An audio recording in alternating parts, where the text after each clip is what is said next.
Mr. David Whelan up to the microphone. He's going to help lead that for us.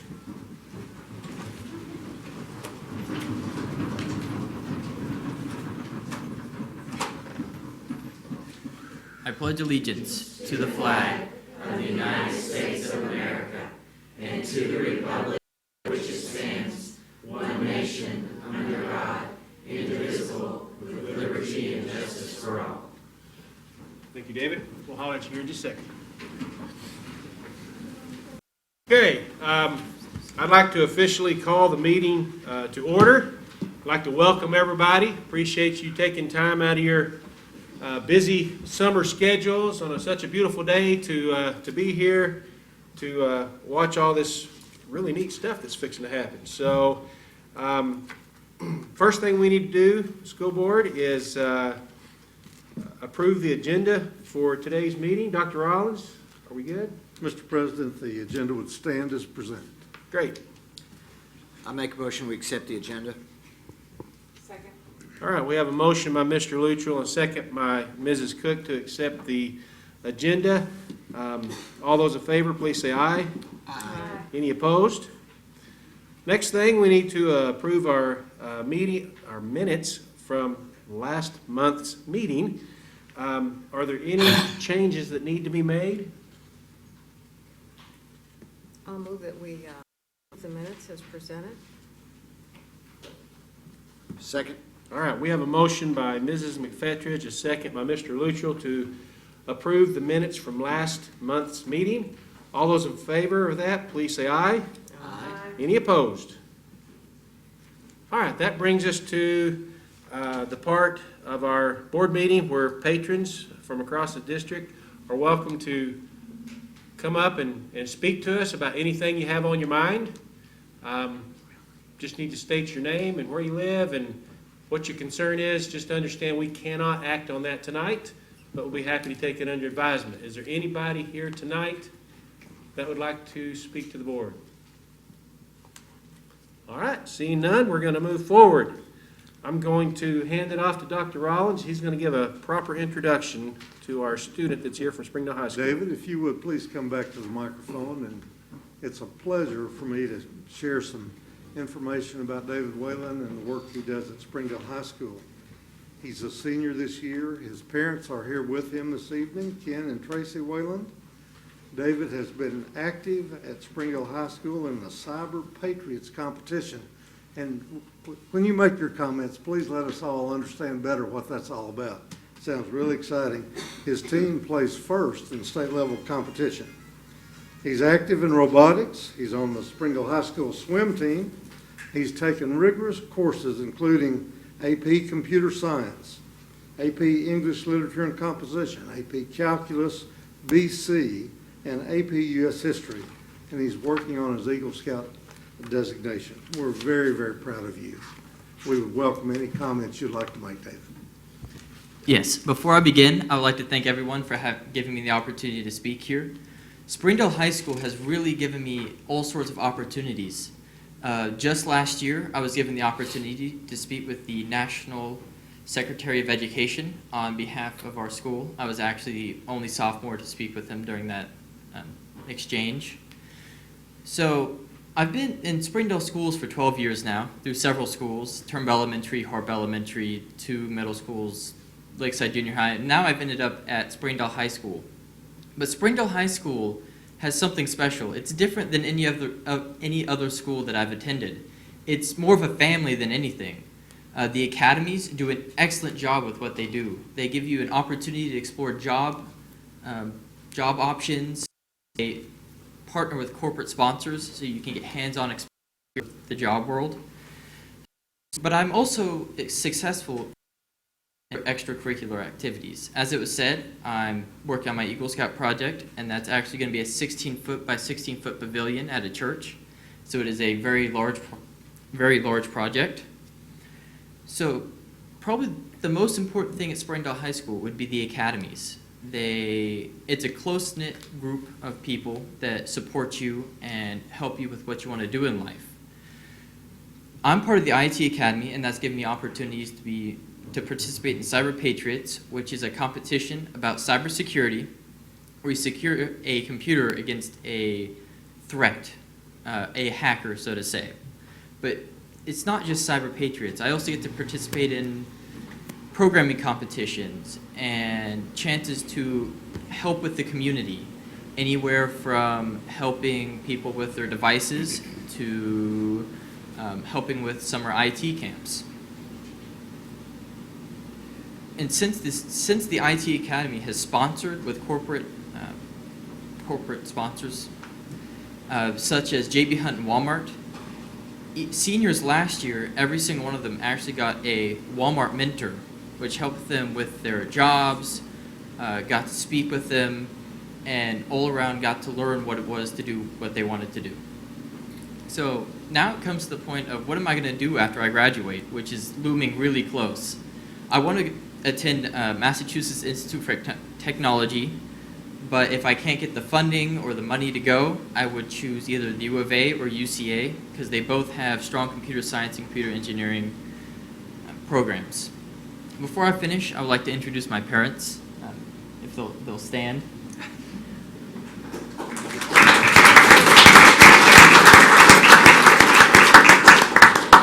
Could not have gotten here without them. Thank you. Don't run off. Wait a minute. Now the fun part, we get to question you. So, board, is there anybody that'd like to kick us off? Any questions? Well, one thing I noticed you didn't mention was being on the swim team. Do you want to talk a little bit about that? Yes. So I'm part of the Springdale High School swim team. We've done pretty well in the past. We've been winning most of our meets. We've actually been practicing recently. We practice Tuesday and Thursday at 6 o'clock in the morning, and that's the actual swimming portion. And then Monday, Wednesday, Friday, we actually lift weights at the Jones Center since they have that new weight room. I'm kind of curious, so what are the next steps for you in terms of getting into MIT, since I've never tried that myself? What do you have to do next to try to do that? So it's getting my ACT score up or higher. I currently have a 32, but in order to be competitive, it needs to be a 34. That's too bad. Basketball. 32 is such a failure. I mean, Yeah. it's just It's mostly just looking what's out there. A lot of it is finding the money to go, because MIT itself doesn't offer any scholarships. It's just need-based financial stuff. So if I'm going to attend, I'm going to have to look for outside scholarships to help me to attend. Wow. Well, good luck. So I'm assuming it's not very cheap to attend there either, is it? No, it is not. It's fairly expensive. Wow. Well, I wish you all the luck in the world on that. That's a great school. So tell me about this Cyber Patriots. Do you have a big competition coming up this year again, or? It actually starts in the fall. Okay. Currently, we've been having some practice sessions this summer. What it is you're giving a virtual machine, which is a computer that runs inside the computer, essentially. Okay. And you have to secure different vulnerabilities, and you're awarded points for that. You are given 6 hours to do it, so we start about 8. We go from 8 to 2 or 3. And we sit in one room, and we go at it for 6 hours and try to score as many points as possible.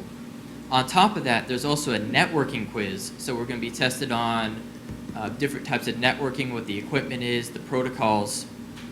And then you advance, there's 3 tiers. You have silver, gold, and platinum, platinum being the highest tier.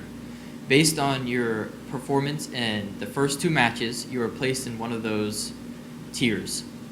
And then from there, you participate in the state competition, and they select the top 12 out of the nation in order to participate in the national competition.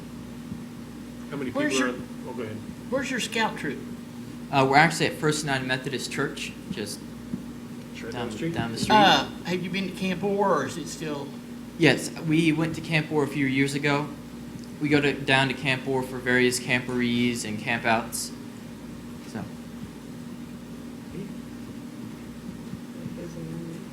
Anybody else? I bet it hadn't changed much since I was there last. That's about 100 years ago. Long time ago. Well, if there's nothing else, Hey, we really appreciate you being here, and Mom and Dad, I'm sure you're very proud of your son, and we wish him the best of luck. This last year will go quick, so put your seatbelt on and get ready. So, thanks for being here. Thank you. You bet.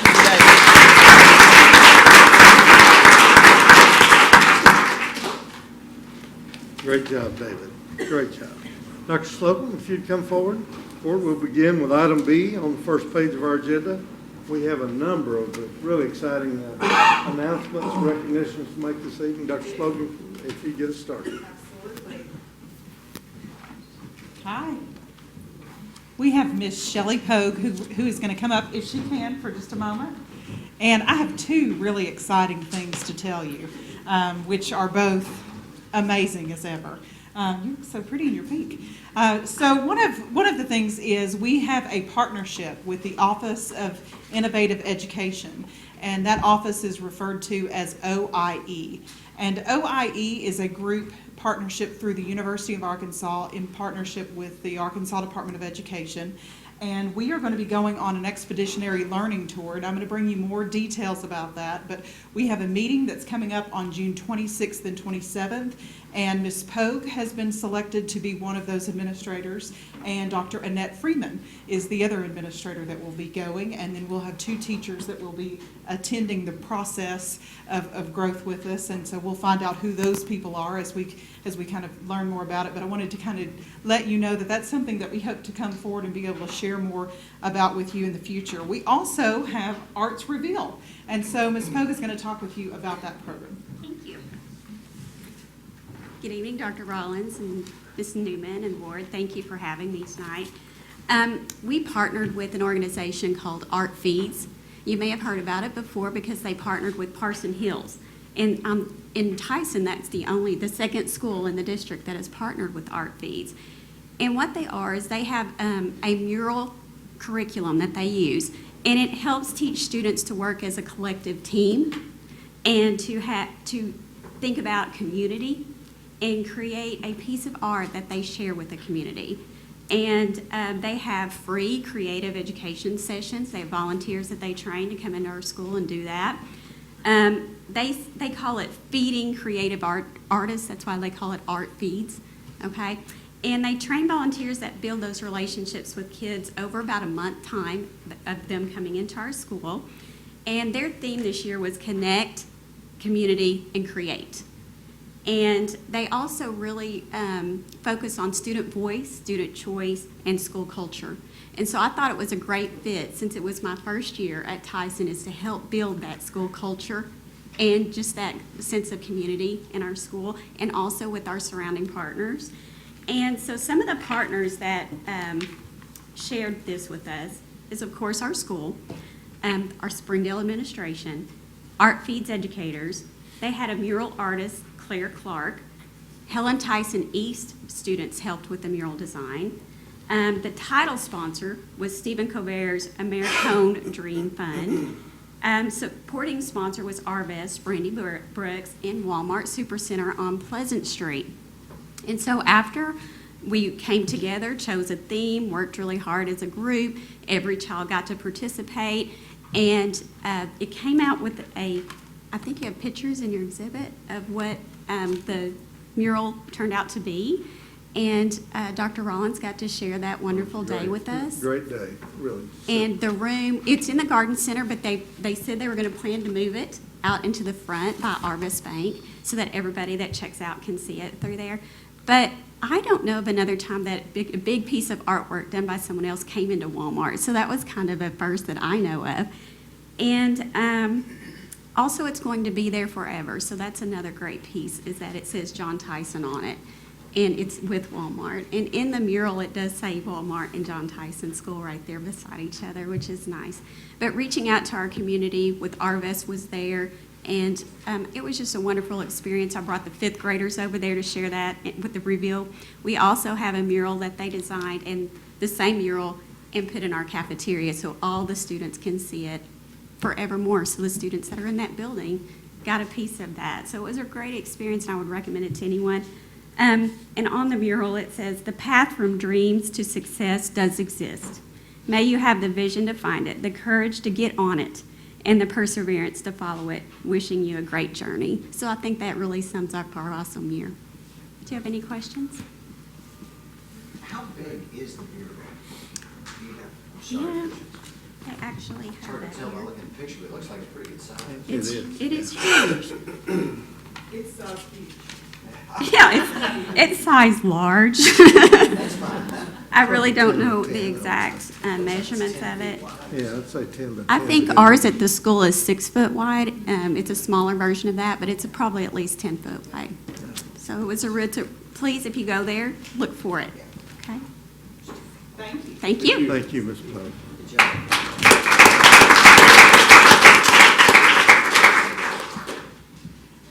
Up next on your agenda, we are going to recognize Miss Jo Vanderspicken. This is, we've talked about retirees and we've talked about honoring them, but she is, this is her swan song, she said. So this is her last event and last duty with us in the district after 33 years. And so she has exciting information to share with us about her team and things that are happening in the world of economics Arkansas and in Gifted and Talented. But I wanted to make sure that you knew that this was also her last event. So we're going to miss her. Thank you for your great leadership. Appreciate you. Thank you, Melissa, for having me. Want to go ahead and go forward 3 slides to the Stick Horse. If I could have Mr. Chad Burkett and Joe Rollins come with me. Joe's here, please stand with me.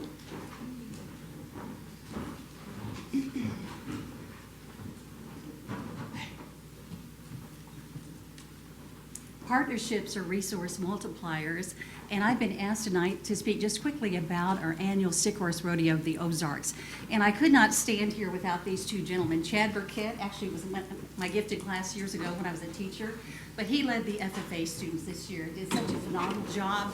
They knew their responsibilities, their duties, and they really led our first graders in 12 different events.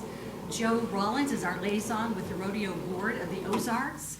He serves on that board, and he's out there with us, and he is our face of Stick Horse Rodeo. Did you know that, Joe? I am the face of the Stick Horse. The children love him because he is our MC, and he is the one with all the energy and youth and excitement, so we could not do it without these 2 gentlemen.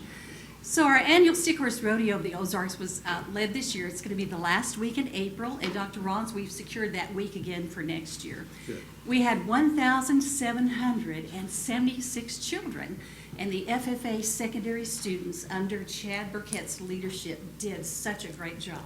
Next. The FFA students provided 12 different services. Not only did they lead the students throughout those services, but they made a lot of the goods that are out there. Look at the homemade milking cow that actually works. The children get to milk a cow.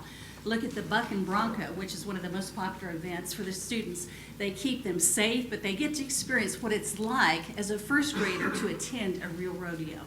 Next. Our national Ronald McDonald comes each year. He sponsors the Stick Horse Rodeo along with the board of directors at Parsons Arena, and he provides 2,000 complimentary drinks through the Matthews brothers that own the local McDonald's in Springdale. So every year for countless years, I think we're about at 25 years, Dr. Rollins now, maybe 26, they have come and provided this. He now has a new wagon, courtesy of the Matthews brothers, just because of our annual event. And he flies in from another state. To this day, we still don't know his real name because he is branded. Next. The Singing Cowboy writes original songs about the goods and services of cowboys' life on the trail. Next. And then, as we segue from Stick Horse Rodeo, I have just a couple slides to show you. We also have what's called a district-wide 3rd grade econ fair. And Joe Rollins was fearless leader this year, and he said, when I said, can we use your facility? It's going to be 200 children plus parents, so close to 400 people there for one day. He said yes.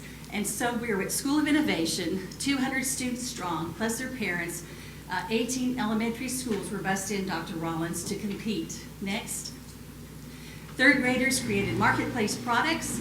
They had economic display boards, econ quiz bowl instead of pencil paper test to show their understanding of economics, and a t-shirt logo design. Next. Go next, please. I want to thank the great partners in education, And could I have a round of applause for these two gentlemen?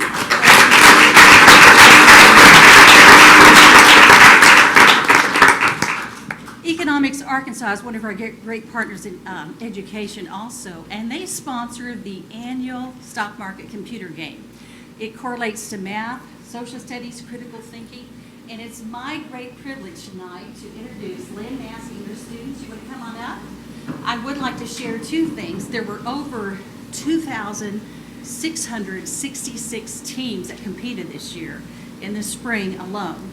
And these students standing before you from Springdale Public Schools were in the top 2% of that many teams. So think about that, top 2%.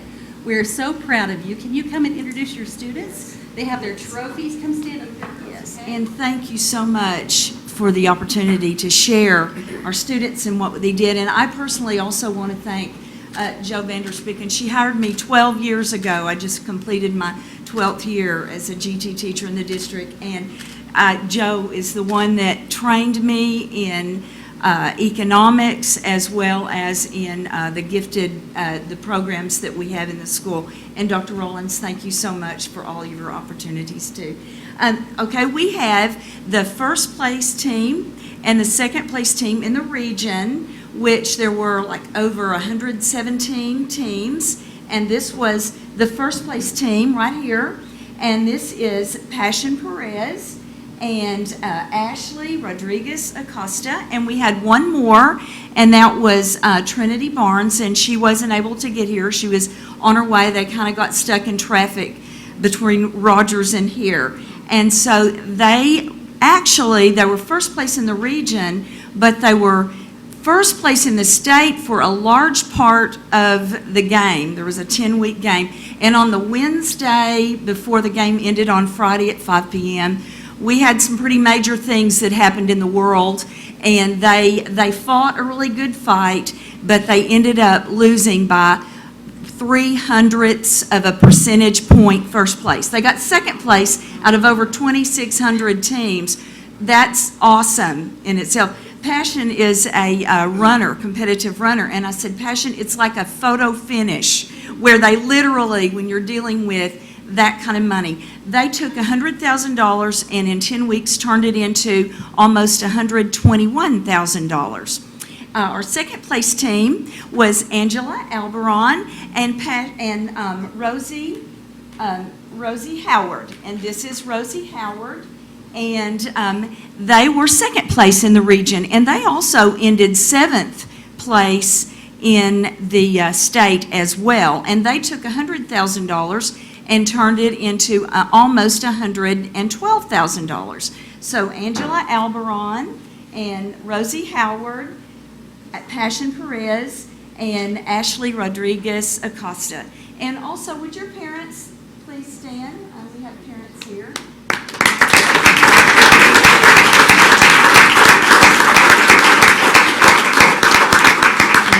So anyway, if there's anything that you would like to ask them, you're welcome to. Or Was there a competition beyond this? yeah, or is this yes, it? no, this is it. It was a 12. It's a 10-week competition, and they have it first semester and second semester. And they actually, the really cool thing, there's lots of things that happen that can cause the stock market to go up and down and have the ebb and flow, and they really experienced those things and learned to really watch it. So as I was telling Dr. Rollins, watch out, as when they become adults, you all may want to put your trust in some money from Springdale students who learned about the stock market in school. Do we have to wait till they're adults? Yeah, I know, isn't that the truth? I had a 15-year-old that lived in my house that did the same thing, and he turned 100,000 into 80,000. Yeah. Much better. That's He right. does that every year. Yeah, so thank you so much for the opportunity. Good job. Good job.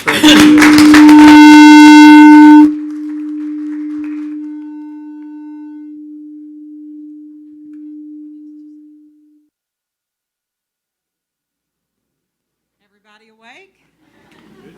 Perfect. Very exciting microphone time.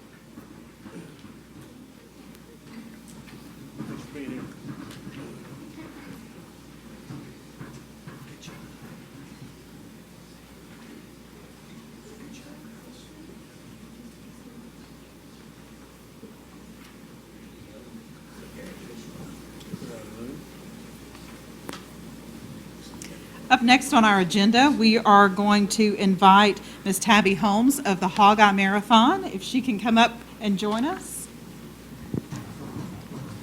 Hi. And she's going to be recognizing one of our elementary schools. So I'll turn it over to you. Hello, Dr. Rollins, school board. I've never been to a school board meeting before. This is the first. Pretty exciting, isn't it? It is. It's very exciting. This is historic building. Is phenomenal. So I'm Tabby Holmes. I'm here actually going to represent the Hog-Eye Kids Marathon. This is Gary Piker, also here to help me out. We wanted to come and present an award to the school for several years running now, who has had the highest participation at the Hog-Eye Kids Marathon. Let me tell you a little bit about that. So we have over 400 students that participated this year on April the 8th at 1 o'clock. We had the event at Luther George Park, and we were able to have a lot of fun, and the kids got to log their miles and their activities that they ran leading up to that day, and then come and run their last mile. And then some of the older kids chose to do 2 miles. So these are, future, hopefully, cross-country runners for Springdale. But our goal with that is to encourage, of course, fitness and healthy lifestyles. And so the school that we'd like to present the award to is Elmdale Elementary. We happen to have anybody here from Elmdale? All right.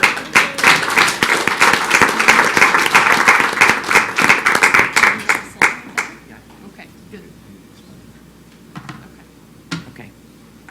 We have been the winner of the Hog-Eye Marathon for 5 years now.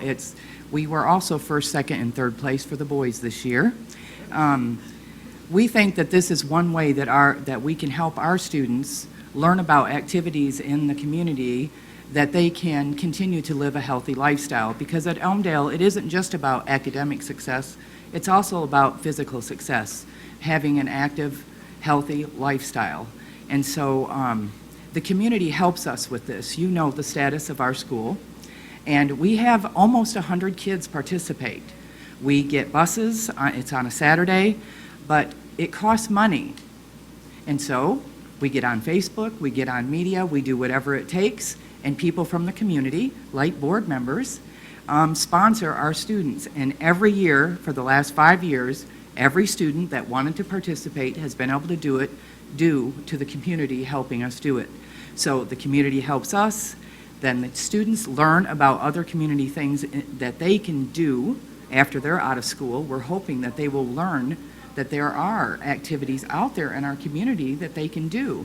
And so leading up to the Hog-Eye, we've got the Excel to Fit, we've got the Girls on the Run, we have a running club, and we have a fitness club. And a lot of the kids learn how to run through those activities. But it's an awesome event. The best thing about it is when we get there, we have lots of families that come. And so they don't just drop their children off. Yeah, the kids want to ride the bus, so they get to ride the bus over, but the whole family ends up coming there. And when we got off the bus and paraded on over there, I mean, it was just amazing. But when we finally got onto the park, their families just joined us. And it just was a huge family event. And it's a lot of fun, and we really like it. So thank you so much. We really enjoy it.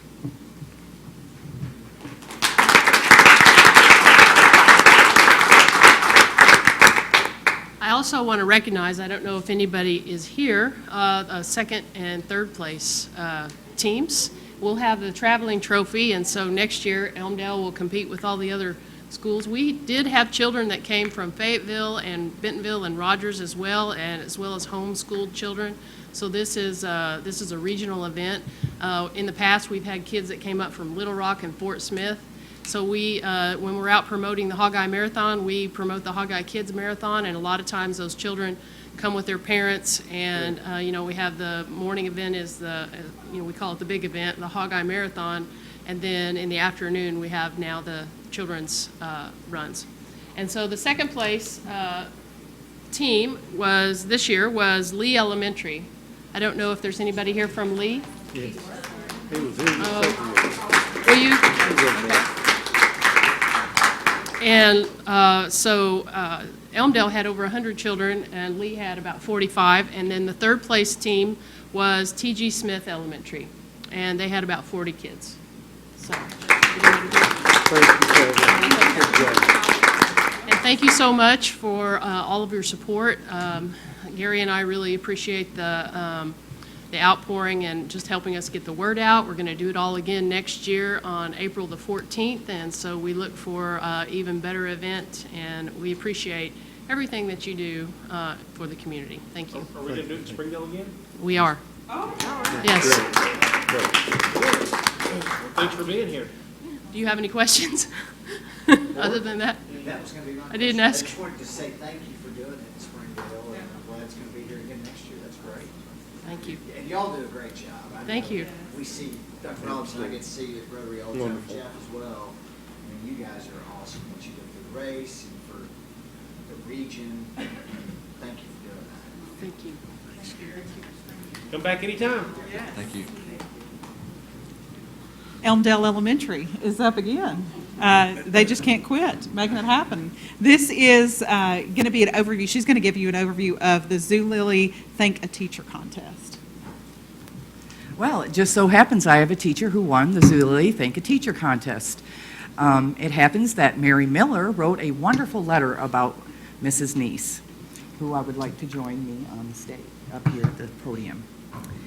Basically, what Miss Miller had to do was she just had to write a letter thanking her for all the many, many, many things that she does. And she does a lot. Not only does she do a lot, but she brings a positive culture to our building. She's always full of energy and ready to grow. And so the things that Mary mentioned in the letter were, Sue wrote a grant so that we could get a school-wide garden, and we have one. Not only that, she got word to me that we could get someone to help us with that, and I wrote a little something, and now she has also volunteered to be the supervisor of that person. So now we are going to have help with our garden, which it had some luscious cabbage and lettuce in it this summer that the kids enjoyed at STEM Summer School, which she also taught.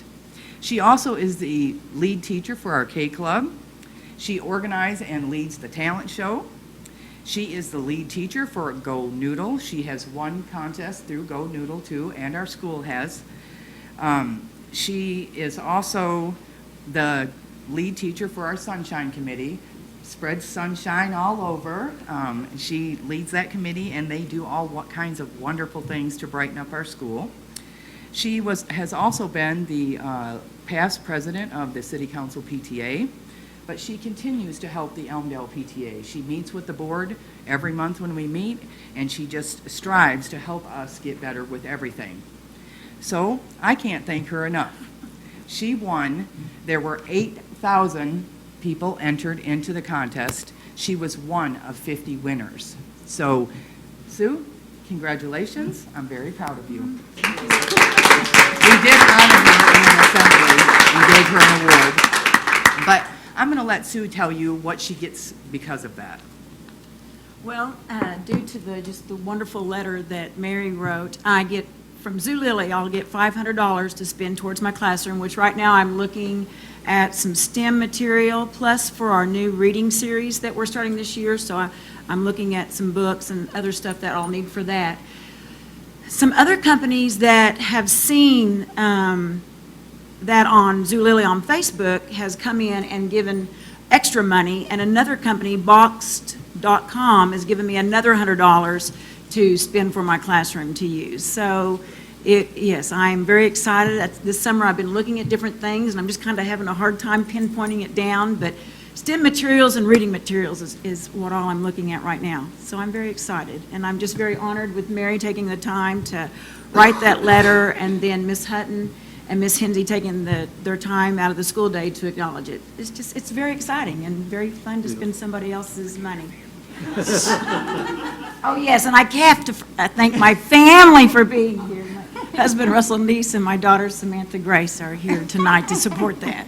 So, yes. I'm sure he appreciates you spending other people's money. Oh, yes, that part he does appreciate. Yes. So thank you. That's great. Sounds like the loaves and fishes. Pardon? Sounds like the loaves and fishes. It just Exactly. Yeah, it keeps multiplying. Exactly. It was, yes, I didn't expect the extra money that came in, but yes, it's very nice. So, and I'm just very proud to be able to get more things for our students at Elmdale to just keep on thriving those and wanting to learn. Just like what she said this summer at summer school, we did a STEM summer school. Those kids they loved it. That week, they said, Miss Neese, can we do this all summer? And they just got in there, and we'd have a 15-minute break for recess. They didn't even want to break for recess.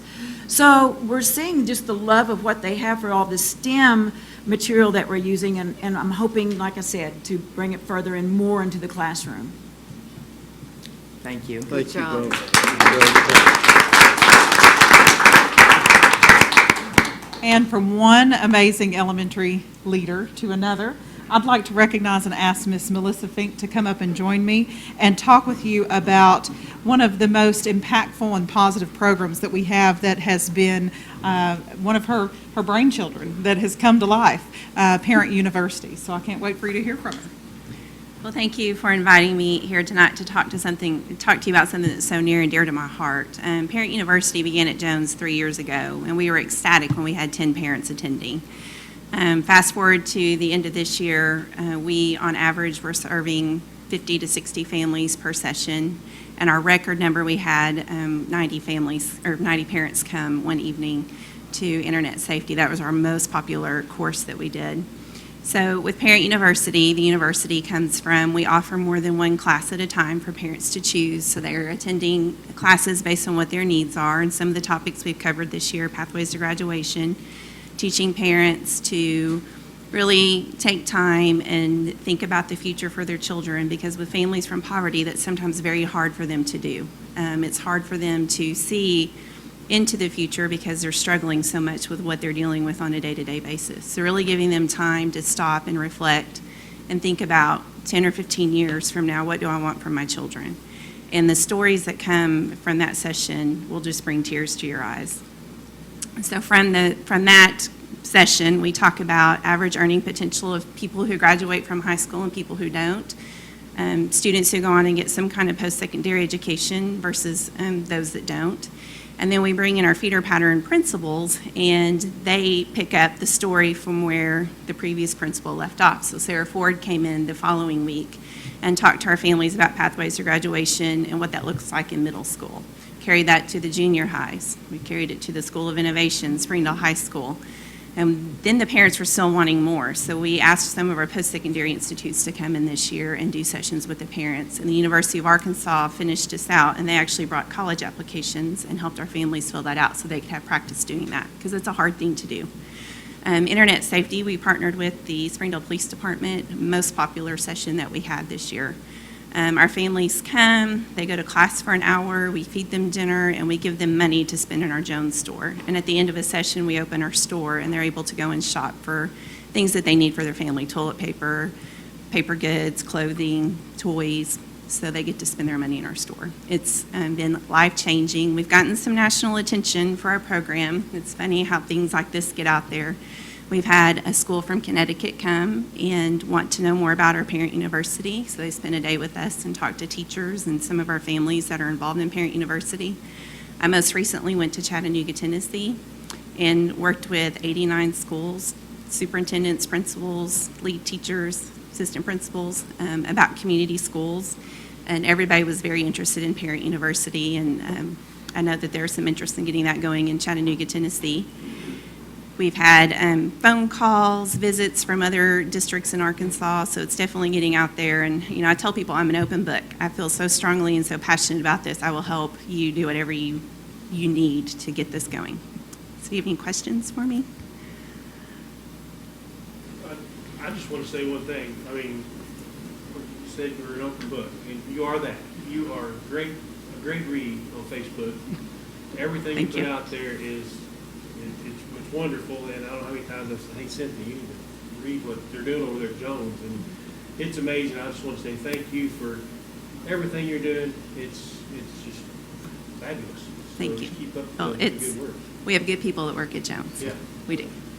You may have said this, was there some grant money that you had to start this program, or was it just something, how did it come about?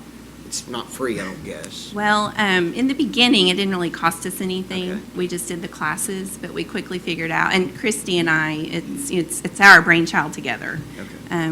We feel it's the defining moment of our career. We've loved every minute of it. But in the beginning, we babysat the children and kept the children while we brought community partners in to lead the classes.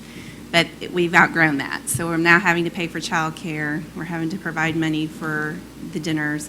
And we've paid for that with parent involvement money through Title I funds. But we have outgrown that budget. And so we are very reliant now on money from community partners. And we're currently seeking out grants to continue to provide these services at a much larger level to our families. Good luck. Thank you. Thank you for being here.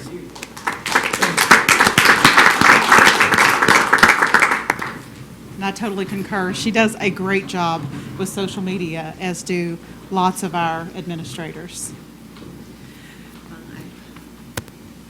So how many of you know what an aardvark is? Okay, and so it's an animal that comes out at... It's an animal that comes out at night, right? The average weight, about 188. They're bigger than you think they are.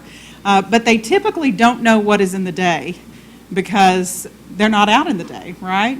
And so we were having a conversation in our Monday morning meeting, and I had a conversation with Mr. Hayes, who's paying close attention in the back, and he said, we've not been able to use some funds in certain ways. And so we started looking through code books, and sometimes you don't know how to do things in a certain way unless you have looked into it or unless you've asked. And so we went forward with the process, and I talked to Mr. Hayes. He said he was 100% on board and ready to move forward with anything that would help us on the budgetary sense for what our fiscal dollars look like. And so I had a conversation with Dr. Rollins, and he said go forward. And we had several conversations with the Arkansas Department of Education and created a new form and a new way and a new process underneath some new codes that would allow us to access funds that we've not been able to access in a different way. In essence, talking about the aardvark for the first time. And so when you have that moment where you're wanting to do something that's done in a different way, that you've not necessarily done it that way before, you are setting precedents for that. And so that is what we're going to be doing in Springdale. We are thrilled that the commissioner has approved with full authority. And if you look at your exhibit closely, there were two lines that he could have chosen. One was a yearly approval on an annual basis, and one was on a reoccurring basis. And we get the pumpernickel bread. We get both. So that means that that's going to go on a recurring basis. We will be receiving approval to take our NSL expenditures through East and be able to use NSL dollars to facilitate that. That will allow us a couple of things. One, to supplement the East programs that we currently have, and we have almost the most in the state, I believe. We have 16. We have the most in the state. But Dr. Rollins has a vision. He wants to see these programs available to students in every one of our schools. So he has a vision for us to expand to 31. We've had conversations with East CEO and Director Matt Dozier, and he's been working with us. And I think the bigger picture, not only will this impact us here in Springdale, but on a large scale, it impacts the state of Arkansas, because now not only can we move forward with that expenditure out of NSL dollars, but every other district can do the same. So districts that have never had the opportunity or the possibility of what East can bring to their district now will be able to do that. And so we'll go through our first year of learning what that looks like and going through the audits and all of that fun stuff but we've got a letter and we're off and running. So it was a big win for students for Springdale and also for the state of Arkansas. So just wanted to give you an update. Congratulations. Yes, Yeah. thank you. Thank you, Megan. Great work, guys.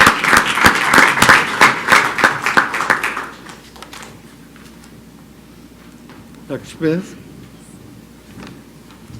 Good evening, Dr. Rollins, members of the board. As you know, it's summertime, so we have a few secondary things that we'd like to discuss, but please note that some of the people were not able to be here because I think some of them are on the beach, some of them are working, and some of them are not able to make it. But if you'll look at item number 1, as you guys know, the governor has put in some educational initiatives that are requiring student computer coding classes and computer science classes to be offered in high schools.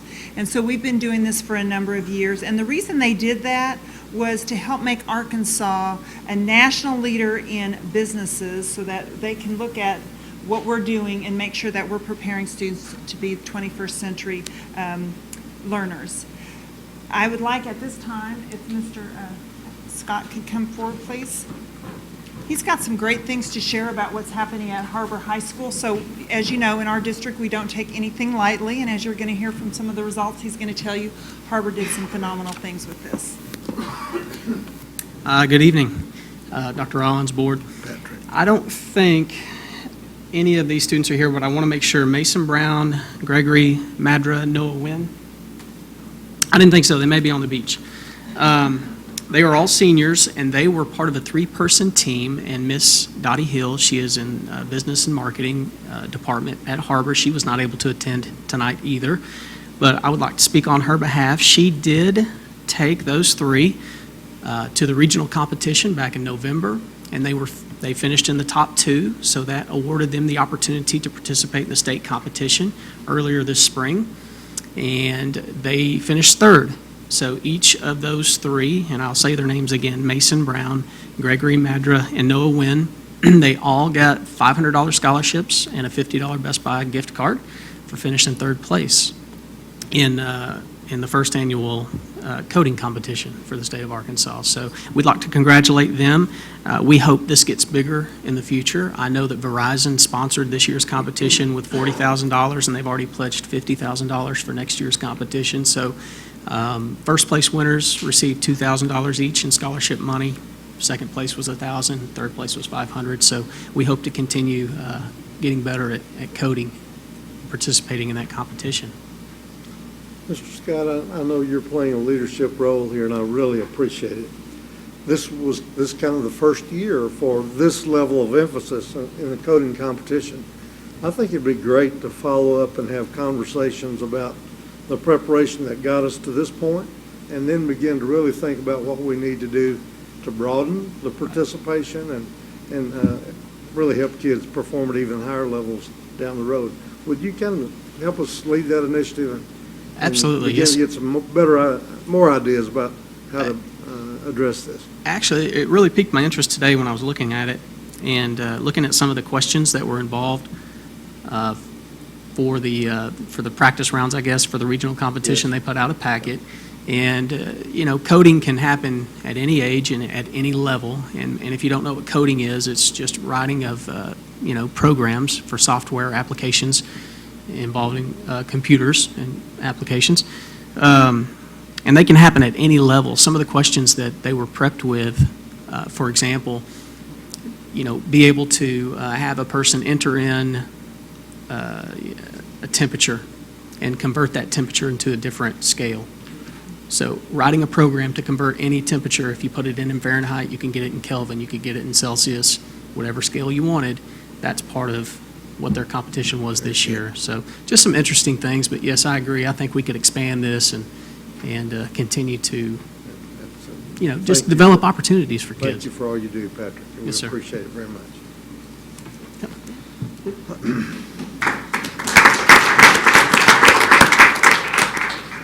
And so we currently are also looking at 6th, 7th, and 8th grade for computer science standards, and those will be implemented next year in all the different buildings. So we're getting ready to roll that out tomorrow, actually. So some exciting news there. The next item is recognizing 2 young men from HAR-BER High School. Alex is not able to be here, but if I could have Sojas come forward, please. Normally, I would kind of give you some statistics. That's kind of a joke there, but I would give you some statistics about how well they did. But Mr. Fink has had an instrumental part in the success of these young men, and he was not able to be here, but he sent me a letter and asked if I could read it. So if you'll just if you'll give me that honor. So it says, "Dear School Board, I would like to tell you about how I feel about Sojas and Alex. I was fortunate to have both of them in my AP Calculus BC so Cal 2 class, last year. Alex last year, and so just this year. I can say without exaggeration, these are the finest students I've had the pleasure of working with. They are here today to be honored for their work in the state mathematics competition. Alex received second place honors for 2 consecutive years, calculus last year and statistics this year. Sojas has won the state competition, overall competition, for the last 2 years. Last year it was pre-calculus, and this year it was calculus. While their academic merit and achievement speak for themselves, I want to tell you what the test scores don't. These 2 young men are some of the most humble and caring you will ever meet. While it would be very easy for them to glory in their academic accomplishments and intellectual ability, they always make light of their accomplishments and make much of others. I'm sure they will give credit to me and their other teachers, such as Mr. Irwin, but I can assure you all credit should go to these young men. I have been honored to work with them and have no doubt that their future will continue to be filled with awards and accolades. However, I know even more than that their future will be filled with the lives that they have helped and impacted. They both plan on pursuing careers in the medical field, and I know that through their work, many lives will be changed. Please congratulate these outstanding young men for their accomplishments, and mostly the way in which they achieved these awards, knowing that their finest work lies ahead of them. So I just want to, that was At this time, I'm going to turn it over to Sojas and let him tell you a little bit about the competition. First of all, I'd like to say thank you for having me here today. And so pretty much how the competition works is you first have to qualify for the regionals, which is held in March, and then the state is held later in April.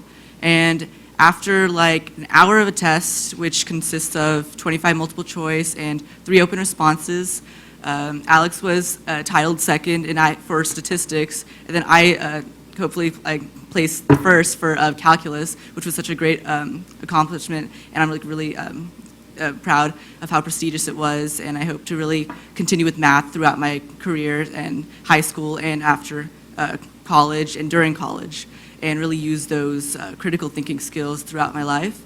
And so my prize for this competition was this trophy, as well as a $500 scholarship. And I'd also like to thank Mr. Fink for staying after school and before school to really help me out with solving those past tests, which are really difficult. So I really thank him a lot for spending a lot of time with me. And also I'd like to thank my dad, and he's right here today.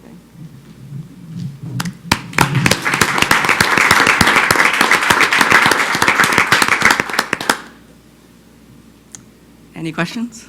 You're getting ready to be a senior? Junior. Good, yes. You come here since what, like third grade? Fourth grade? It's wonderful every time we see you. What's the next math you'll take? Statistics next year.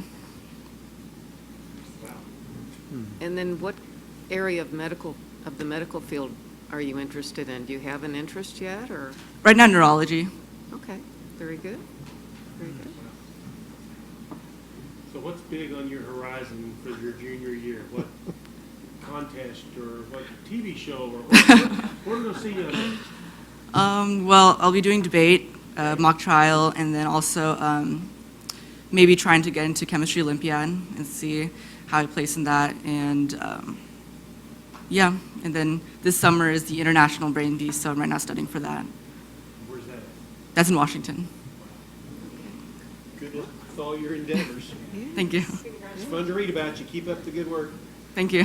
Thank you. Do you plan to take your senior year in math? Well, I haven't really decided that, but hopefully we can do Cal 3 at the university, but I'm not sure how to I was saying, get run that out of math organized. classes for him. I mean, he's already got them all. You got to do something, yeah. He's amazing. Keep it up. Thank you. So proud.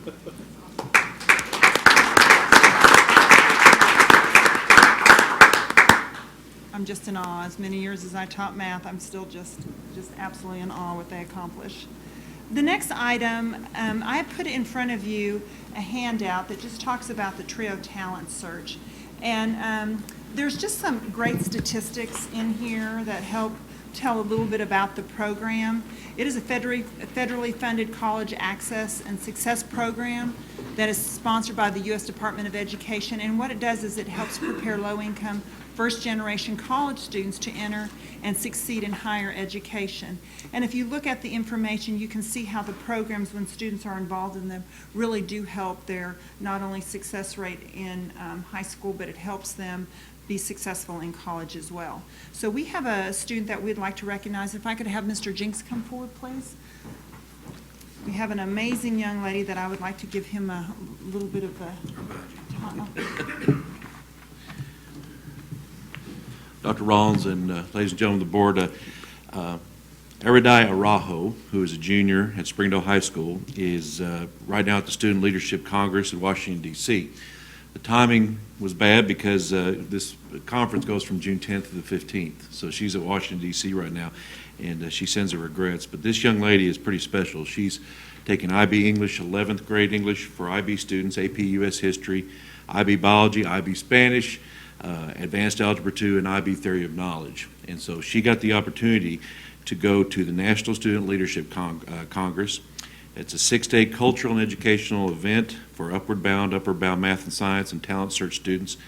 And it's sponsored by the Committee for the Opportunity in Education and is hosted by Georgetown University. So she's getting a phenomenal opportunity to not only be in Washington, D.C. this time of year, but also being housed and getting to take a great tour of Georgetown University. It gives them a model college experience and how to live and learn at a college campus. They do a special mock Congress set programming intended to widen the views of participants and challenge them to become experts in a particular topic of the news.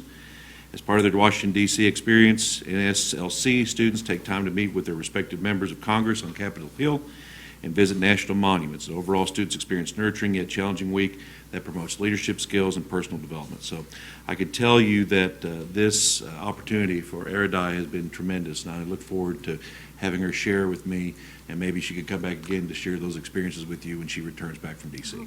Let's make that happen, Pete. Yes, We sir. would all enjoy Thank you very hearing much. about her experience. Yes, sir. Thanks for sharing that.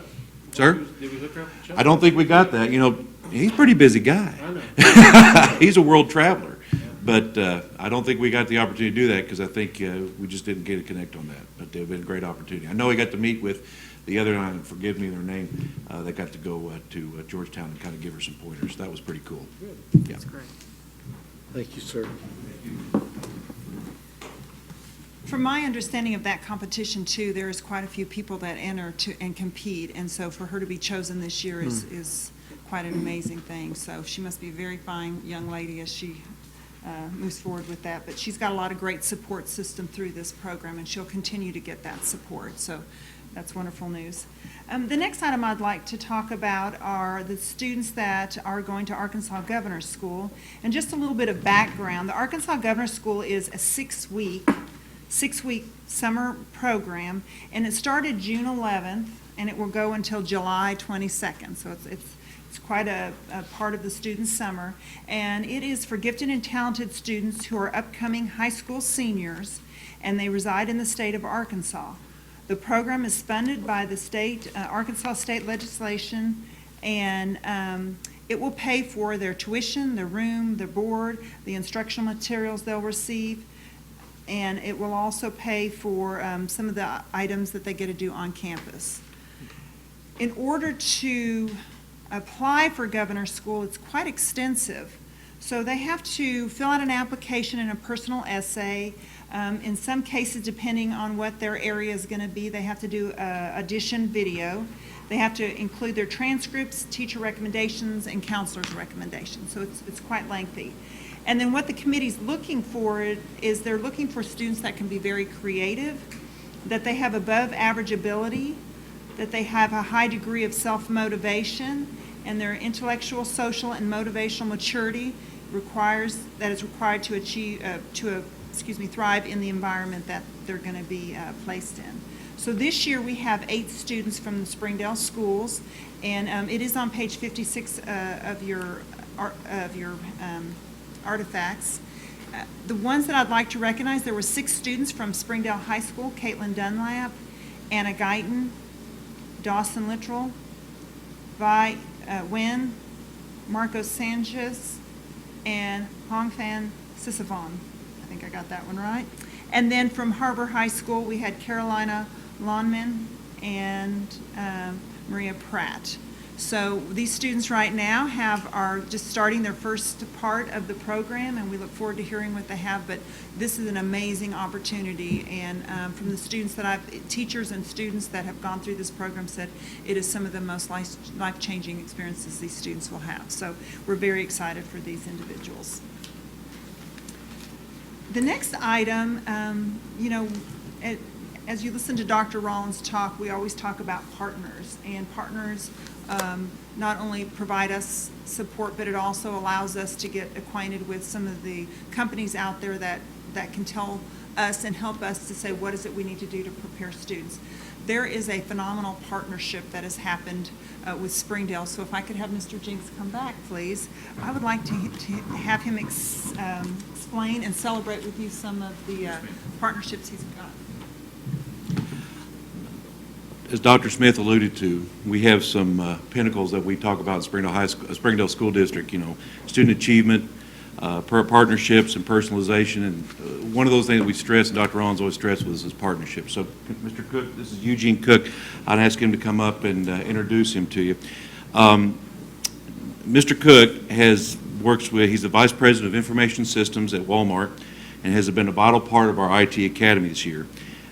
He's had one son that graduated from Springdale High School, Brendan, who graduated in 2014, and then he has a son right now named Bryce, who's going to be a junior this year. Indulge me a second to tell you this remarkable story about this year. In September, he provided an opportunity for 2 IT Academy seniors to work as interns at Walmart. In November, Walmart Information Systems provided a very generous food donation for the SHS Food Pantry. He rallied 38 Walmart team members to collaborate with an IT Academy seniors in February. And SHS hosted the initial meeting, which involved team building activities and discussions of college and career readiness and planning. This year in March, our seniors traveled to Bentonville to tour the David Glass Technology Center at Walmart Corporate, which included a tour of the Cyber Security Center, Data Cafe, Mentors Workspace, and students enjoyed lunch with their mentor from the Walmart IS department. The following month in April, guest speakers from Walmart visited with students on campus regarding resume building and interview skills. Individual Walmart mentors also frequently visit the SHS campus to have lunch with their mentee and build their relationship. And this is where it gets pretty moving. In April, Mr. Cook facilitated a Dress for Success Day at Northwest Arkansas Mall, where he took our seniors in our IT Academy and took them on I hate to say use the term shopping spree, but that sounds kind of trivial. But him and his partners at Walmart personally provided each one of those students with business attire so that they could have effective interviews when they get out of high school. Final activity of the year included a senior recognition and portfolio presentation, and each of the students wore that professional attire that they got at the mall. And on May 9th, each student's Walmart mentor and families met to watch their students present their IT portfolio of work, which included a minimum of 2 projects for each year the student was involved in the IT Academy, community service participation, resume, and their plans for the future. And the plans are currently to extend this into this school year, 2018. He has been in contact with IT Academy teachers weekly via email monthly on campus to attend planning meetings and assist in meetings any needs a student or a teacher may have. He has provided laptops for students in need and has been generous in providing funds for expenses for school trips and materials for students. Speaking from my heart, I can't think of a person that's been more generous and more willing to give up his time than Mr. Cook is for the students of Springdale High School. And mere words cannot convey my thanks to you and how much you mean to us at our school and how much we appreciate your partnership. So thank you very much.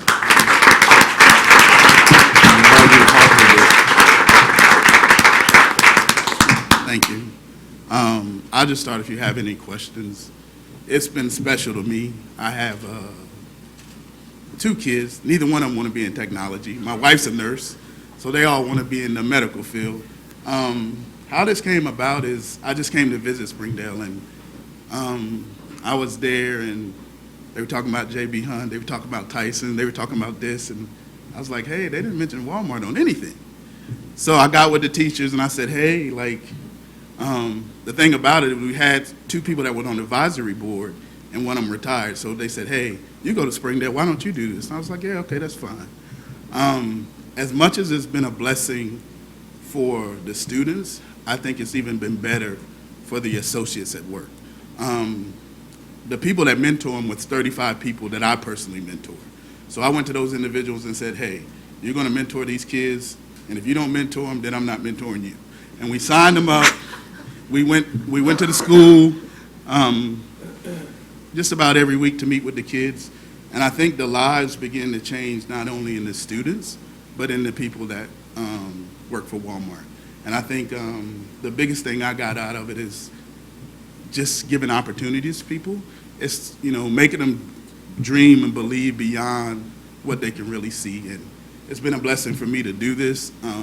I wanted to get involved in the community, and I didn't know how. I didn't have a plan. I didn't know what I was going to do. While all that sounds structured, we were just going every single month. I was just like, hey, let's go do this. And a lot of it really came from participation from the students.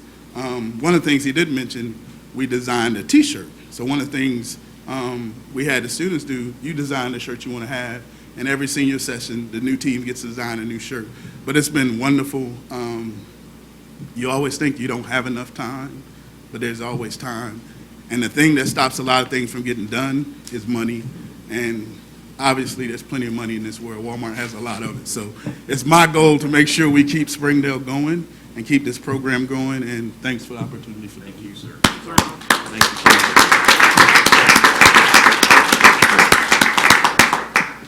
I just want to say thank you, and I'm sorry, I had no idea that you were anything beyond Brendan's dad. I mean, I got He thinks that too. Yeah, But now, I got my name around Springdale High School a little bit. He's a So great young man, and if I had known that you were in the Walmart IT or IS department, I promise we would have got you plugged in with Pete sooner than this year. So we appreciate everything you've done. No problem. Hope Brendan's doing well. He is. And He graduates I look next forward year. to meeting the new one that's coming up. Yes, So, sir.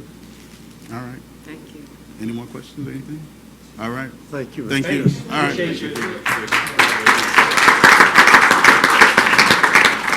Just in closing, I think he'd want to point out Kelly Williamson was instrumental in working with you, our teacher in the IT Academy, and she's been phenomenal working with him. So thank you again. Thank you.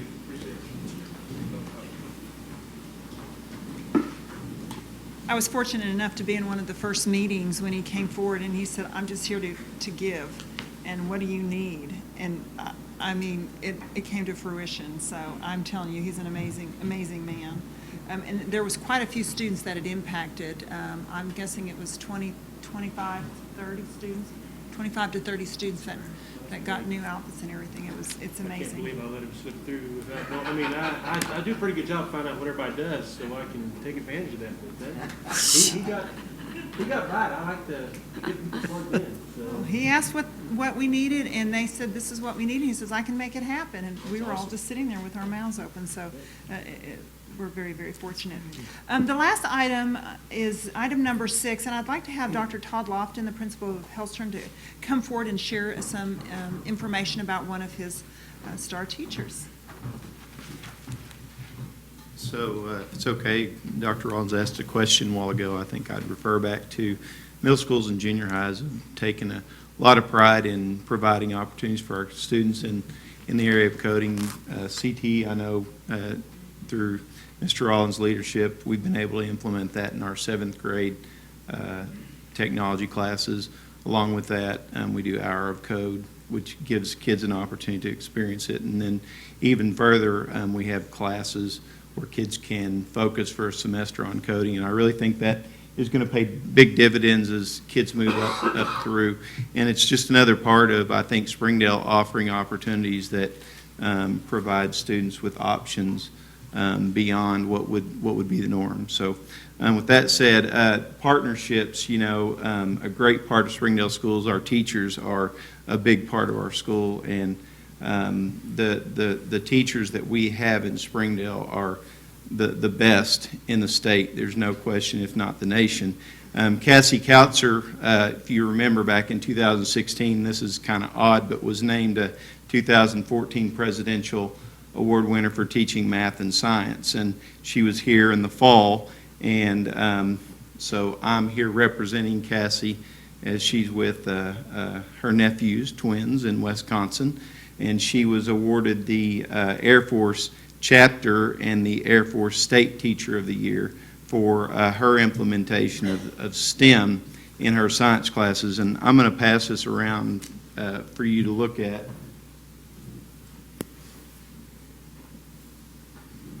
A little bit about what Cassie does in her classes. She's more than a science teacher, so she's been to NASA and experienced that, brought that back to teachers or to her students. As you're aware, she was on a boat in outside of Alaska for a time, brought that back to her students. She had a pumpkin this year outside her classroom rotting with a sign that said, "Please don't bother this, it's a student project." She brought in a Boeing engineer and flew model planes and talked about aerodynamics with students. And then even the last day of school is on top of the school dropping parachutes off and students timing and getting data. So she is the ultimate science teacher, the class that every kid wants to be in, and is no doubt providing, I think, a vision and opportunities for kids to see themselves as future scientists. And we're super lucky to have her at Hellstrom Middle School and also in the Springdale School District. I'll let you Great all. report. Did she do anything cool this year? Say again? Did she do anything cool this year? She did bandstand, the boat? Yeah, she. Is she going somewhere neat? You know, she actually is. I forget the exact. I forget what it is that but she applied for an opportunity that she's going to be going and learning more. And I'm remiss right now to say what it is, but I will definitely report that to you and share it with you. She's always looking for a way to learn more about science, and then particularly to bring it back to her kids. So that's what makes her great. Thank you. Thank you.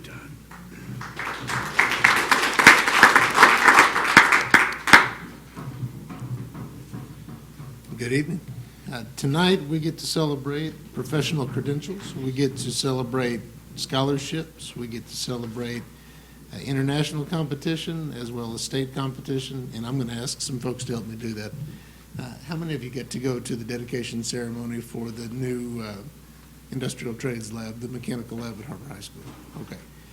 In addition to that, we also had an opportunity to dedicate several NCCER credentials to students at the very end of the school year. I'd like to introduce Mr. Bob Maples and ask him to come join me.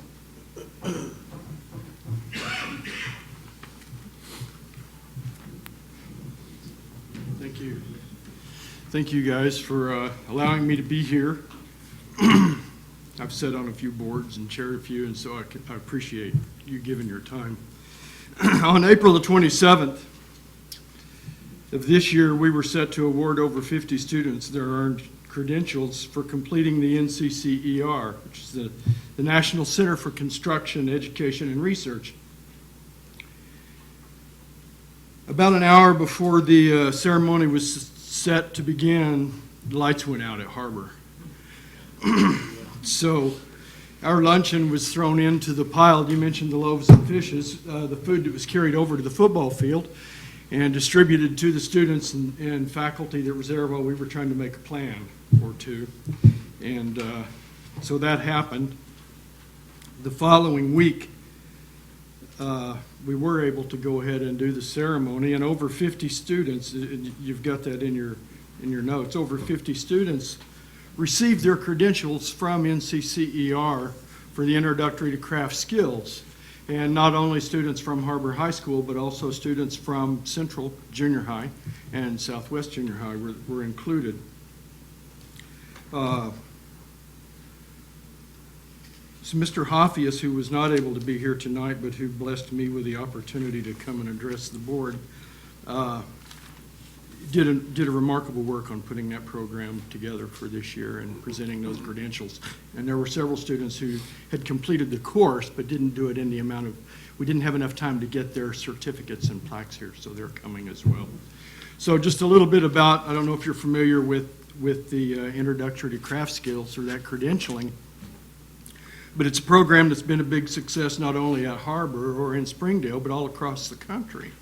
More and more, this particular class is being shifted to the 9th grade level, which allows us more time at HAR-BER to get into specific skills, such as introduction to electrical classes and introduction to plumbing classes. And hopefully soon we'll be able to add HVAC to that as well.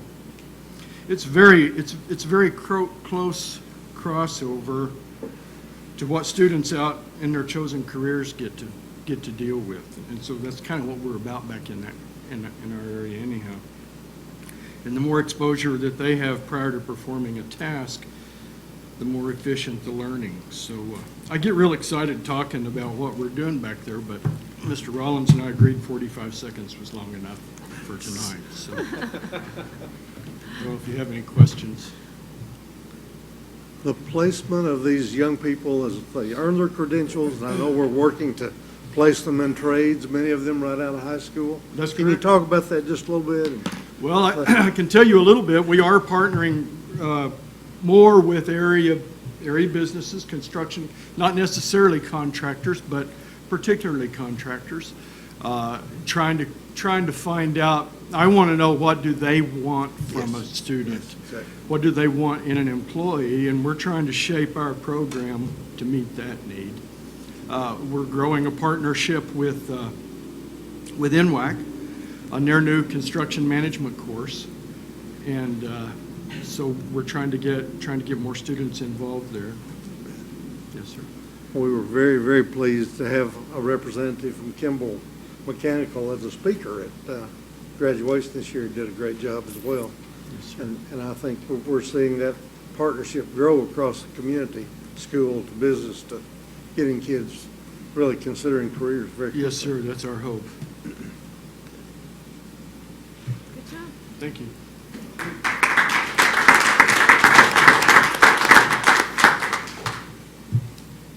To kind of stay on the same page with partnership, I'd like to invite Ms. Shay Lystra and Ms. Stephanie Trollinger from NTI up, and they'd like to visit with you about the NTI LEAP scholarship program. Shay, please.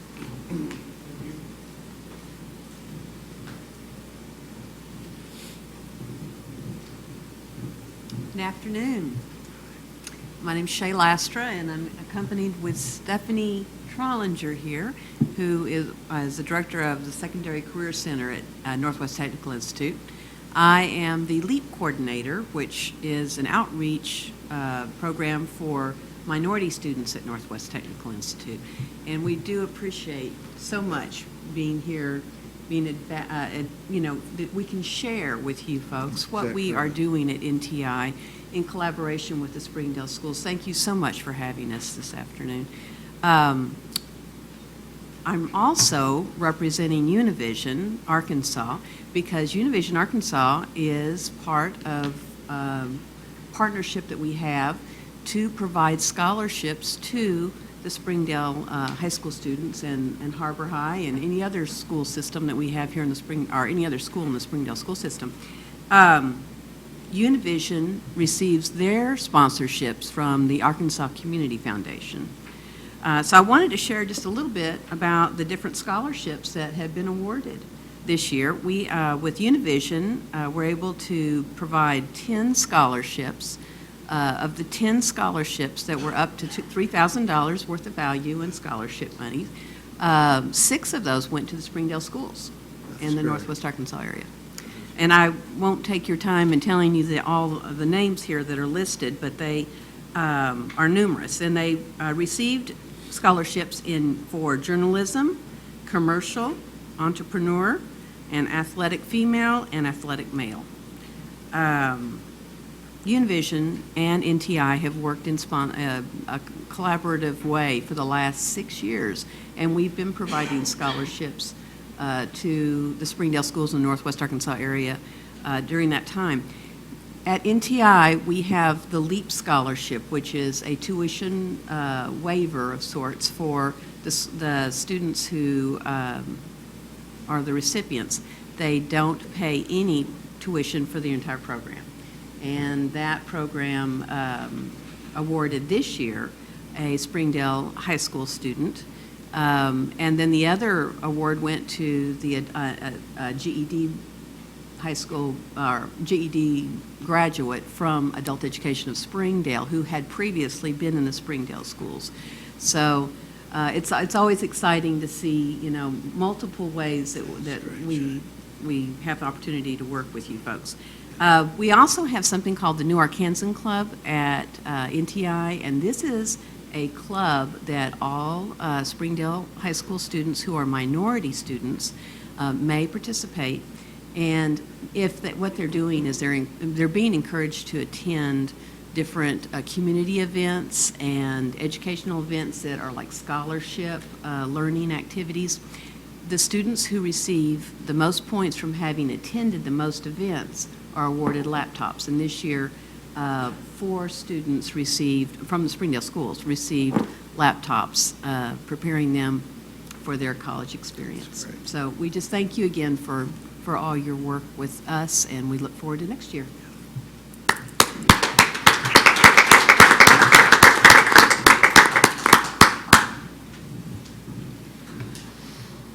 If I can continue all the up, down, I'd like to invite Mr. Brett Unger and members of the HAR-BER High School DECA program to join me up here, please.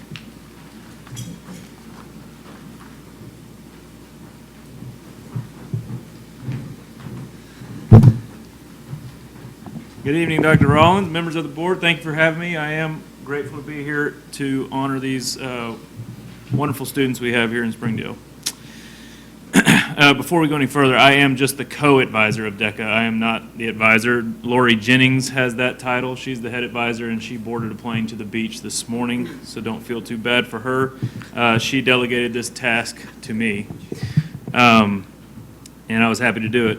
We had 41 kids attend the state competition in Little Rock this year, which was large, and I'll talk about that in a second.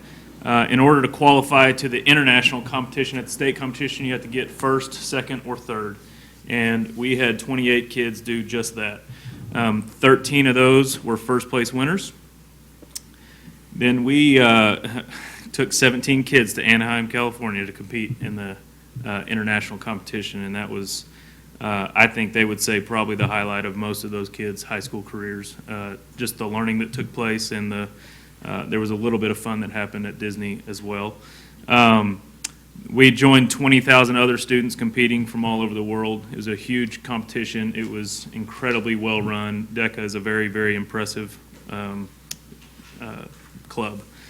Zach Lewandowski is not here. He placed 6th overall in his role play event, Principles of Business Management and Administration. And then I'd like to turn it over to Evan Gonzalez and Jake Lance, and so they can talk about them. I hope you're thinking of some questions and grilling these guys afterwards, because they know their stuff. All right, so my name is Evan Gonzalez, and just representing DECA, talking about my personal experience. Me and Jake are both first-year DECA members this last year, and we are both 2017 graduates. And so I personally competed in an event called VBC, or Virtual Business Challenge, and what that was an online business simulation. And in that simulation, basically you manipulate multiple variables like staffing, pricing, product placement, advertising, stuff like that, in order to get the most amount of profit that you can. And so unlike the other events that competed at the state competition, we actually competed online before, and we were against not just Arkansas, but we had to qualify top 2 in the region from Texas to Florida. And so that's all the southern states, as I said, from Texas to Florida, and we had to place top 2. And so in the second qualifying round, we actually finished first in the region and second in the nation to qualify for the international competition. And we were in the retail division of this a Virtual Business Challenge, and just in the Virtual Business Challenge event, there was 40,000 competitors with DECA. And so I worked with 2 other teammates, Chris Ducote and Jack Green, and we worked effortlessly to just try and find out how we can make the most profit, and try and it was really a battle because there's a leaderboard and you can see where these other teams are. You can see like how they're progressing and like where you're at. Like there's just a bar. You don't know how much they're making, but there's a bar on how close you are. And so we just know if we get past, we just have to grind it out and find out, how we can make more money than them. And during the last day, Miss Jennings actually took a video of us, just the sheer happiness that we had when we find out that we qualified.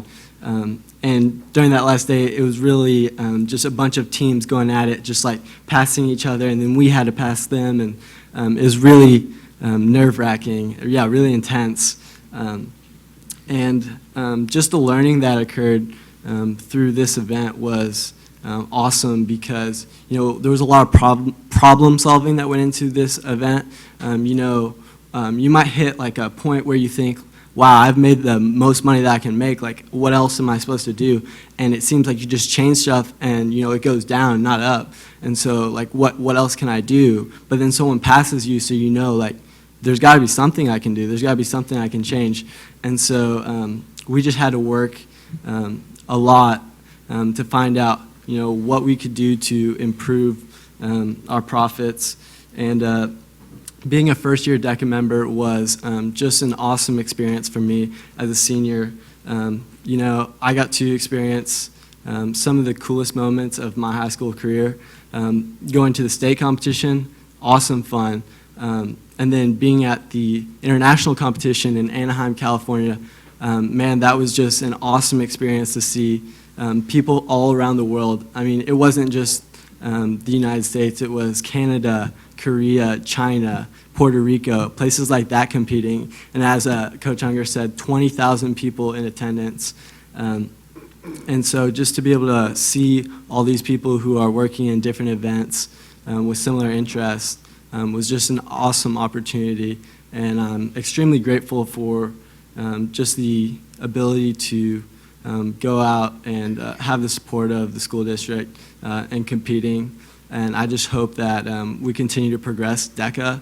I think it's an awesome, awesome club for students who have, business interests. And I think anybody can, find an event. There's just a huge, diverse amount of events in business. So any student who is interested, in any field like that, marketing, chain management, communications, stuff like that, can find an event that they can compete in. And so it's just really awesome opportunity. So I just thank you guys for, your support in our DECA chapter. My name is Jake Lance. I'll try to keep it as brief as Evan did, obviously. So personally, I went to DECA State as well, and these are just some of the awards that we won, or some of my awards that I won.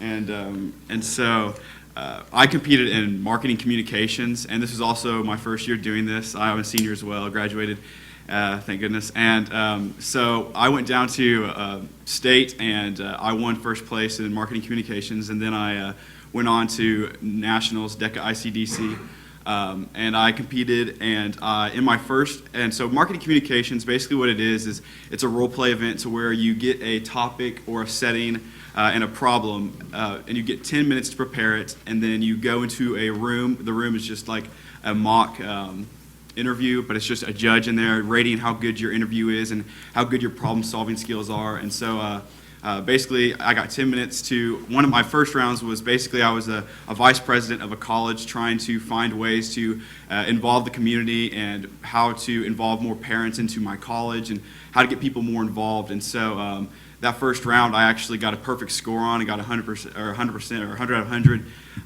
and I placed top 10 in the nation with that round.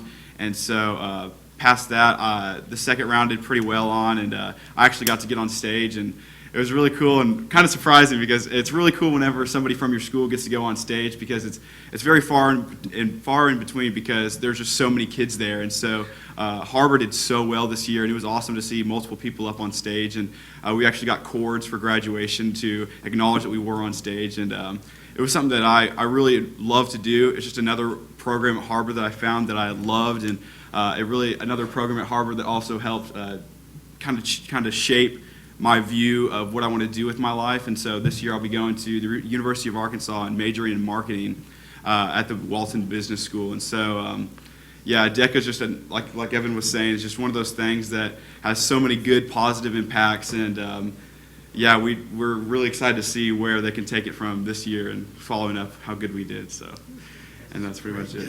Yeah. One second. Also, I forgot to mention just the success of my team after the qualifying round and competing at the actual.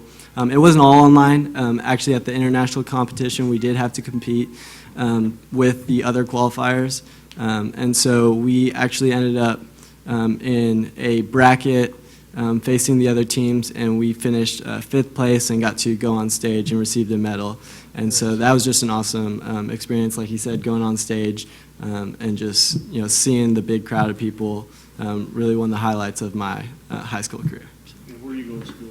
I'm going to U of A as well, and I want to double major in marketing and supply chain management. So, yeah. That's great, fellas. Good job.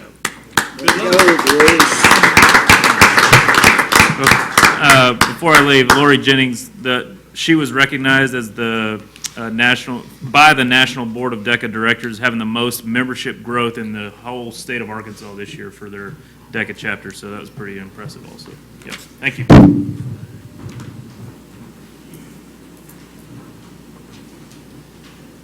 And just to wrap us up tonight, even last week, we still had students competing at the state FFA convention. I'd like to invite Mr. Chad Burkett down to kind of give us an overview of how that went, and that will close us out for the evening.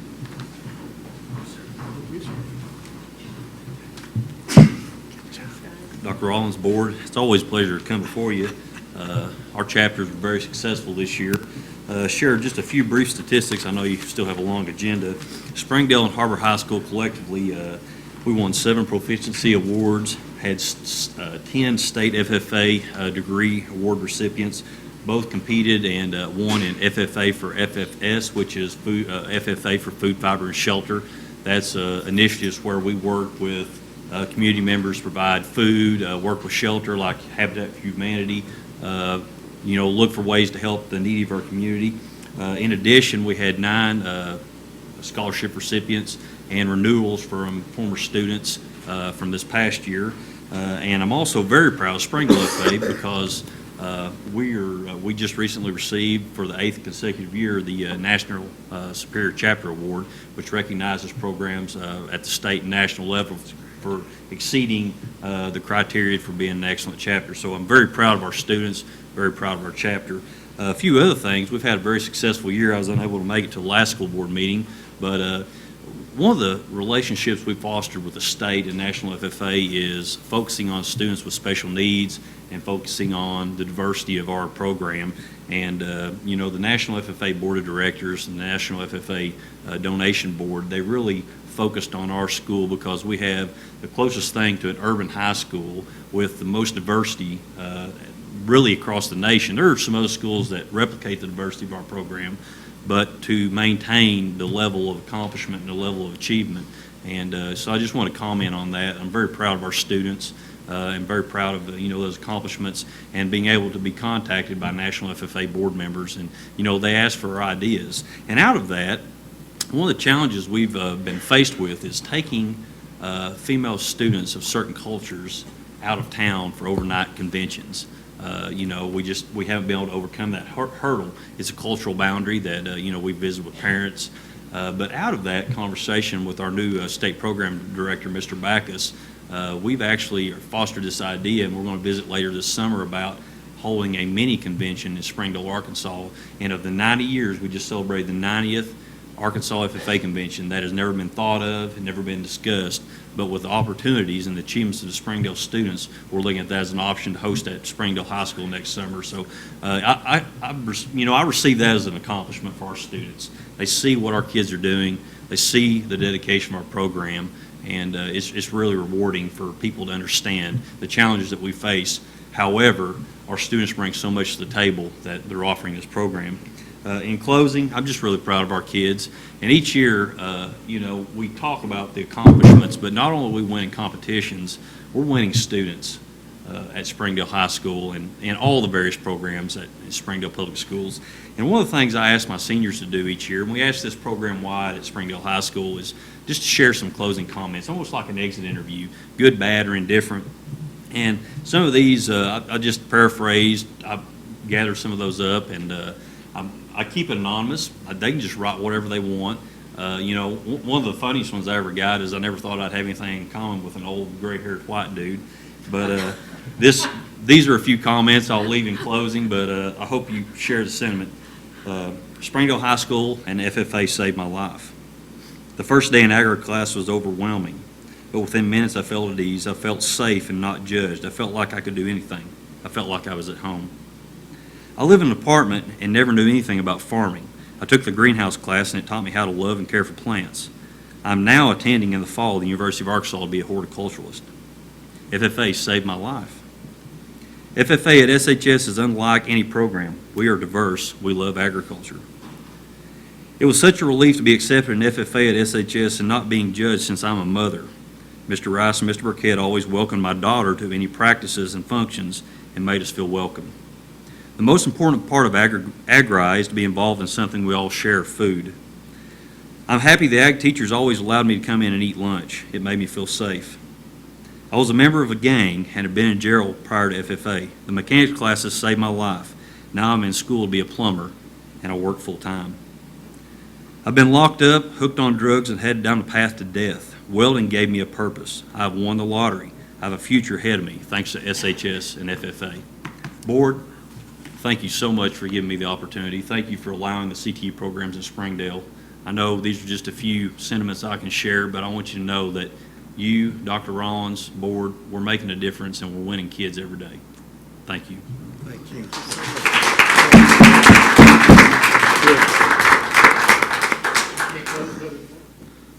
Thank you, Joe.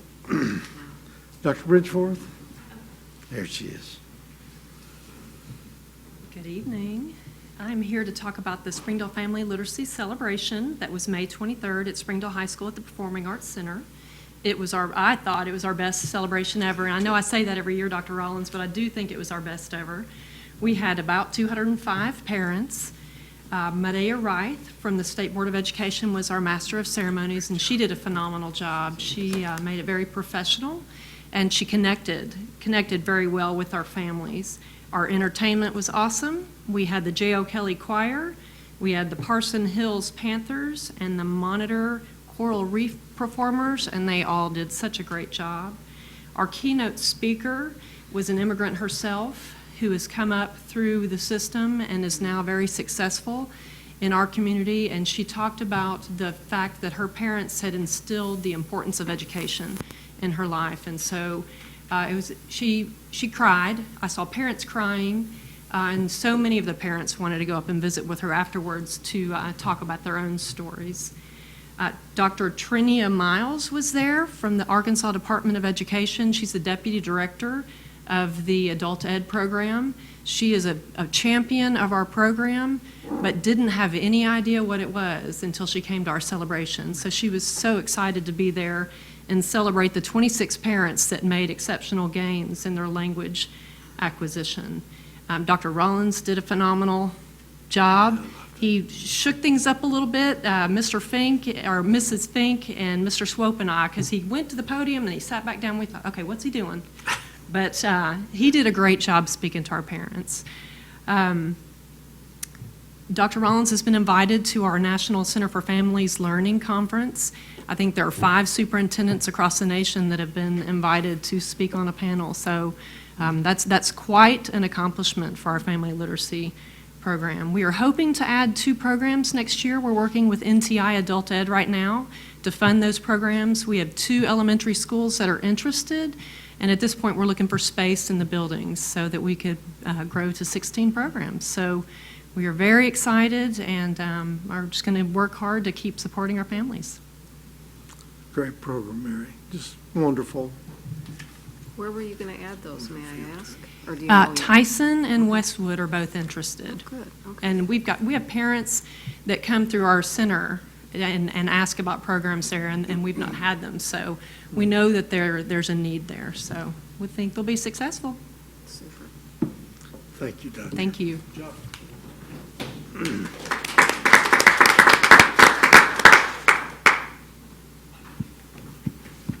Great people, make all the difference. Good evening, Board and Dr. Rollins. I'm standing before you this evening to bring forward a proposal from administration. Since I have my back to the audience, I rely on y'all to make sure Dr. Slocum is attuned to my presentation. She's grading you as you speak.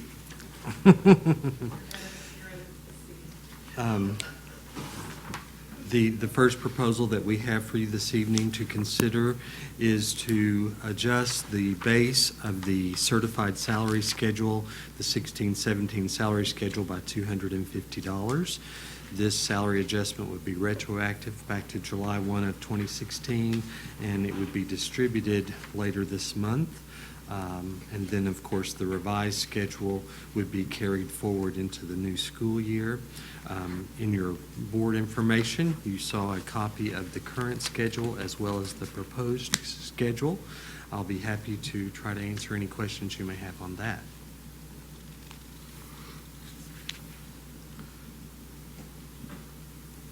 And we do need to take action. Please, yes. I do have a question, real quick. So the $250 increase, along with each step, as I understand it, so it's the $684 is each step, plus the $250 for the $934. Okay.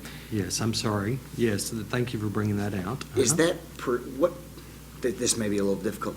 The $934 is a percent. I think your letter, or I guess this is Dr. Rollins' letter to the board. So the $250 represents a 0.43%. So if you add another $684, do you get to somewhere around 1.5%? Yes, something along those lines. Okay. Yes. Mm-hmm. And then the state foundation aid funding that they've approved for the next biennium increase is 1%. About 1%. So we're exceeding with what we're doing. What we're looking to approve is above what the state's giving back to us. Okay. I just want to Yes. make sure I understand that. And then something else that I failed to mention is that this was presented to the SEA Salary Committee as well as the Personnel Policy Committee, and it was approved unanimously in support of this recommendation.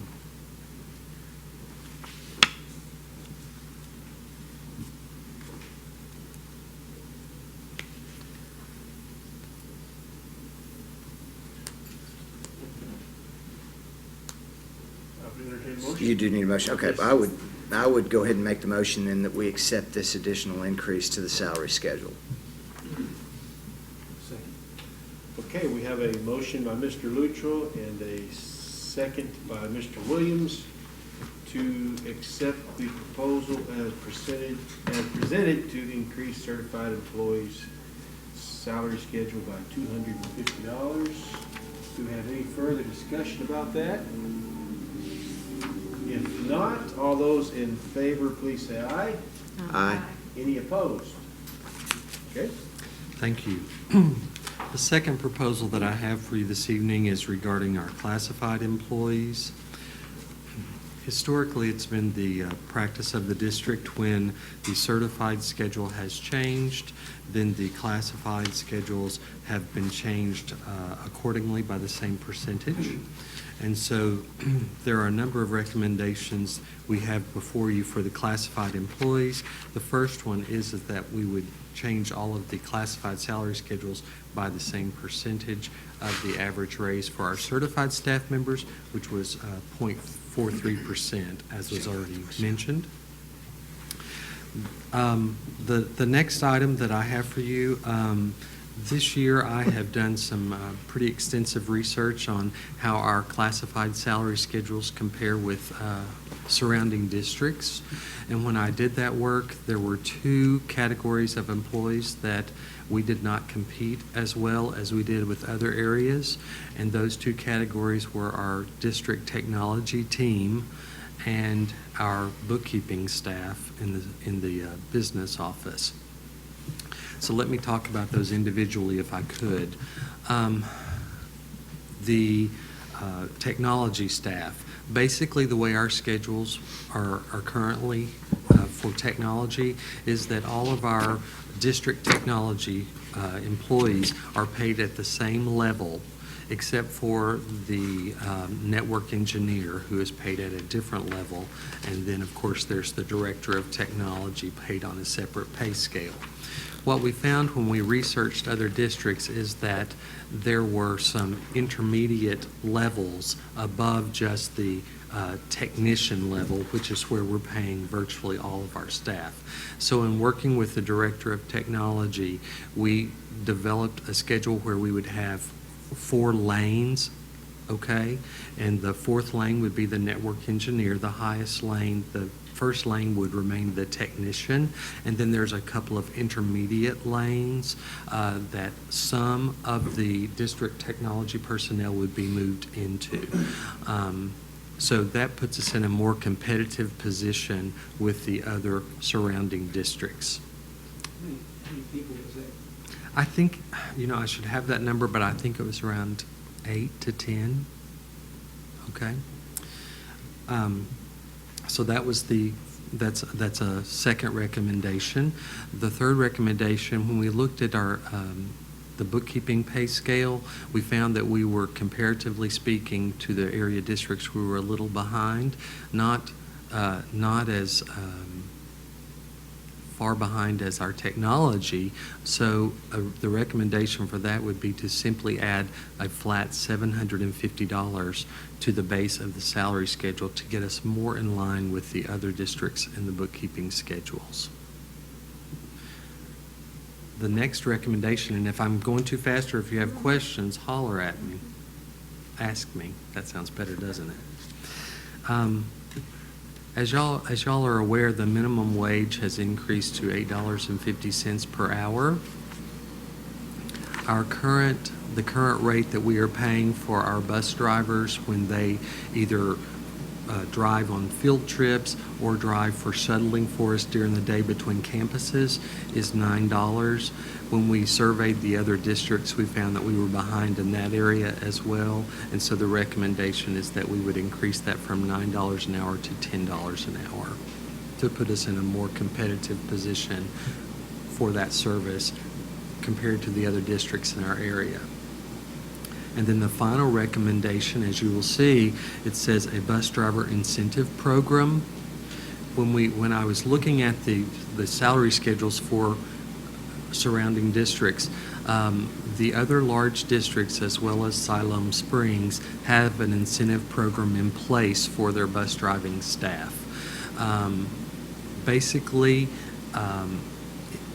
because of the difficulty in finding folks to drive our buses, it's harder to find substitutes when they're out. So this is an incentive program designed to improve attendance as well as safety on our buses. So the way the program would work is a bus driver would be eligible to receive up to a maximum of $500 a year above their contracted rate of pay based on some criteria that have been established.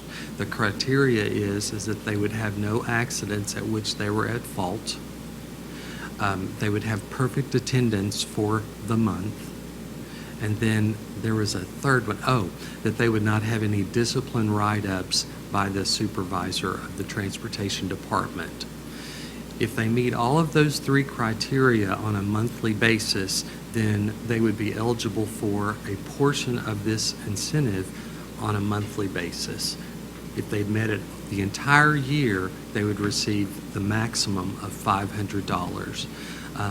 If you look at the other districts' plans, they have their own, everyone is a little unique, but we wanted to have the safety feature in it as well as the attendance feature in it in order to help our program. We're hopeful, and this will be a good pilot test year for us, but we're hopeful that the savings that we receive by not having to hire substitutes will offset what we pay in this incentive. Now, I've given you a lot to process. What questions can I answer?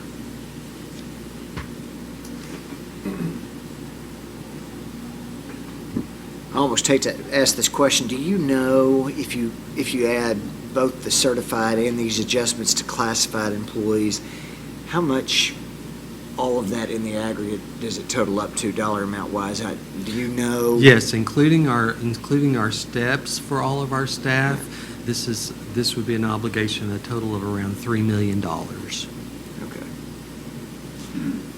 So again, if we've got, I don't know what our budget is, 190 million, give or take. A little over 200. Okay. How much of that is just the step? How much is just? Okay.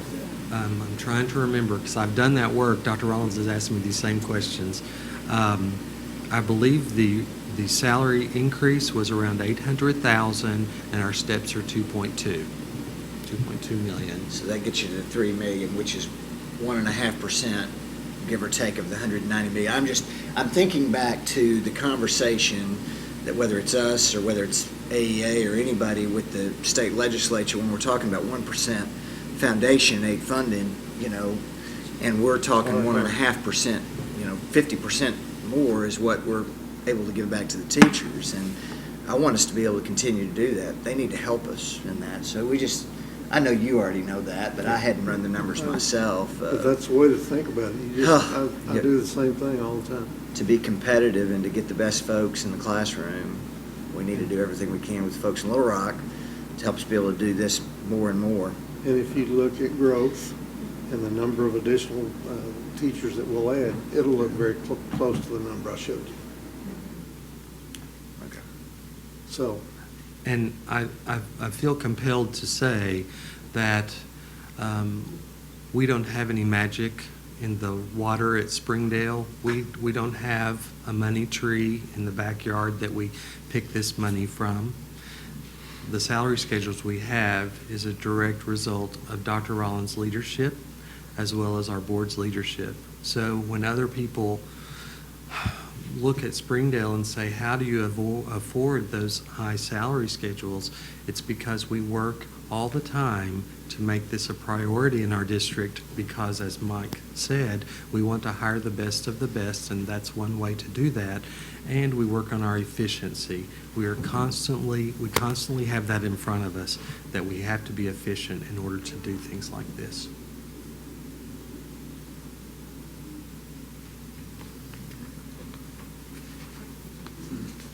We need action on. Please. Those as a package deal? Okay? That would be fine with me, Okay. yeah. Okay, I move that we approve the administrative salary proposal for our classified employees as presented on page 77.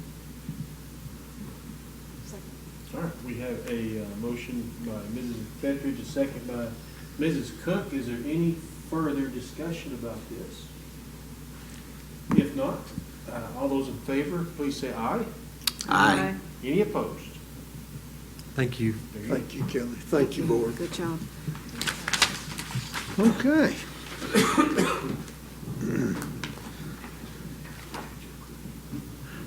Doctor, our special focus session. Okay. Tonight, you have Brad and me and maybe a little splash of Jeremy. You don't have Megan and you don't have the rest of them with the flashy videos, and it's just us. We'll have a little PowerPoint for you, and it'll be fun. And Dr. Rollins has told me that we have about 20 minutes. Facilities, as you know, really is a backbone of what Springdale has been known for across the state and across the country for a long time. We do so much with very little, and Kelly alluded to that a few minutes ago. Our facilities over time have been built with great effort. We did really get a bargain. We try to get make a silk purse out of a sow's ear most every time, and we've done that. We've got great facilities, and we're going to continue to do that. But it comes at a cost. The cost can be considerable, and it comes at sometimes blood, sweat, and tears and extra, and sometimes it's Brad's blood. And I'm really glad that it's Brad's and not mine. And look forward to Brad bleeding again and not mine. Just kidding. Brad's great. We have a great time together and look forward to working with him even more. But today, you have a handout. I've printed it for you, so you'll be able to carry it home with you and refer back to it. But I have for the rest of everyone else, if you can see, we have our current projects and our planned projects. Our current projects, as we go through tonight, I want to talk to you about what we're doing in building, what our maintenance team is doing in regard to summer projects that are significant. I'll have a lot of pictures for you and have some details. I'll also talk to you about Tyson and Walker. I'll give you the money, if you will, of what they're going to cost. We bid that out. You're going to be so thrilled, and I'll ask you to do some action on those contracts as well, along with some future goals. It ought to be fun. I'll try to keep it to 20 minutes. So if it goes longer than 20 minutes, it'll be because you have questions, and I won't get docked for that. Okay. No questions. Okay. All right. Our planned projects are Southwest Junior High, Central Junior High, and Don Tyson School of Innovation. As you know, we've asked for partnership funds for Southwest. Central Junior High, we qualify for some suitability dollars. We don't know what that looks like yet. We're going to ask the state and see what that looks like. So there may be some suitability dollars coming for us for Central over the next 4 years. And of course, Don Tyson School of Innovation, we have phase 2 headed our way. What, suitability dollars? Suitability means we have more students there than we have space, therefore we qualify to add some additional space. Yes, Did I say that any better? Yes, sir. Okay. All right. Very complicated math. It is complicated math, but I try to make it as simple as I can because I like it that way. Our capital projects, as we've turned into the state, you've seen this before. I won't go through each one of those, but those are projects that we've asked the state to participate with us on. Not all of them will we do, but we've asked for their partnership. For example, there is a elementary up there. If we don't ask for their partnership, then we won't get it. Well, what if we're down the road 2 or 3 years and we have a significant increase of students, then we might have to build that elementary on our own. So this is a 10-year plan. We have to forecast that, and so that's where we are. All right. Update through SHS athletic facilities. This is where I really liked it. How many of you have been over to SHS and looked at the track and the baseball field? Okay, good. This won't be news to you, but it's good for us to kind of put it in the record. We haven't started on the baseball and softball field just yet. We're doing the dirt work on the track, but you've seen the schematic here. The track and the tennis courts are moving along nicely. Brian Burkett got on top of the building and took some nice pictures, some aerial views of what the track may look like right now. And Dr. Rollins made the comment today, well, you know, the track's not built up as high as I thought it might be. Looks really good. Looks like it's going to fit in there really, really well. It does. So I think it is too. They've done a really good job. Yes? Are we going to lose that much parking there that's roped off, or is that just roped off What? that far out? We're going to lose some parking. I knew We're going to put some back. Okay. Okay, so there's going to be a road, a trail, if you will, a road right by the greenhouse and on around. Okay. But we're going to lose some, but we'll put some back. Jared, along that line, I think we've really improved traffic flow and safety with this design. I know the architects were very interested in that. Yes, sir. And if you look at it closely, I like this traffic flow maybe better than what we've historically had. It does keep people from zooming up Yes, through it there. does. That's and what I'm use- talking about, yeah. It makes a nice arrival from the track fence. I think this may be what you're talking about, Ms. Hudson. This Yeah, picture. yeah. Does that look pretty good? Right, yeah, where they cut Mhm. half that off. There's that's all the parking that'd be by the gym now. Yes, sir. Okay. It's one of my favorite That's pictures. awesome. One of my favorite pictures. You can see the before picture of our gym, and now you can see our after picture. And Mr. White's led us through this. Jeremy's done a nice job both at HAR-BER and Springdale High. So he's really done a neat job, and they've designed it really well. You can see the intricacies here of the bulldog in the middle of the lane. I love the stain. The Lady Bulldog's there. It's brightened up the gym. The lights are brighter with the. It's just. It looks like a new gym. We just love it. I think it's. Of course, I'm a basketball guy. I just love it. But that's at Springdale High. Walker Media. Let's move on a little quickly to Walker Media? Unless you have any questions right there. Okay, you don't? We're going to the Walker Media Center. You've seen this look before. It's now in stone. I think it's a beautiful look. Our partners at Flintco in the back bid it out. Walker Media came in at $1.4 million, 1.44 actually. So it's, for those of you that want to write it down, 1443381. Dr. Rollins gave us a conservative budget of 1.5. So between Brad and Flintco, they did a remarkable job keeping it under 1.5. Okay? Originally, we thought about a $2 million budget per, so it saved us about $1 million. Just so you'll know, coming up when I talk about Tyson in a few minutes, Tyson came in at 1.369036. 1.369036. So together, they saved about $200,000 over the $3 million budget, so we can potentially do a front entrance on Tyson, and so I've got a rendering for you on that. So that's the great news. That is the great news of the night. Okay, all of this is not news to you, but for those of you in the public, it may be. The Media Center will be out in front of Walker Elementary, facing 40th Street. It'll be high, lots of glass. It'll be really beautiful, and we're excited about that. I know the principal and her team and teachers are really excited to have this new space. The vacated library will turn into multi-purpose space, potentially classrooms, counseling areas. They could really use the space at Walker. So maybe east? Maybe east. Maybe east. We'll do whatever the superintendent directs us to do, and if it's east, that's going to be great. That'd be great space for really the is. east programs. It really is. We could at least look at that. An interior look of Walker. It's different than what the last media centers we have done, but that is great for this building. You put a round area with columns out there, it didn't really match this building. This media center does a nice job of matching the building, bringing it forward to the 21st century, and yet also being a very architectural look. We've gone back and thought about what media centers and research labs are. Do you have anything to add? No, well, no. Okay. I'm trying to meet our 20 minutes. All right. John Tyson Media Center is very similar.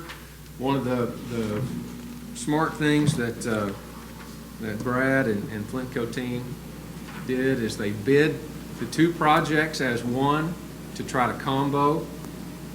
So one or two or both of the companies that were out there, plumbing, electrical, all the trades, they might have been high on one, low on another, but the combo may have been the winning bid. Does that make sense?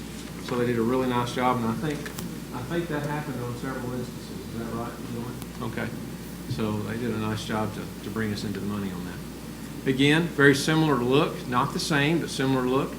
It'll go off of the Cambridge Street, on the opposite side of Cambridge Street there. We're also going to replace the two awnings that you see that extend out. This will be the look coming down the major hill in between, what is that street? I've forgotten. Chapman Street.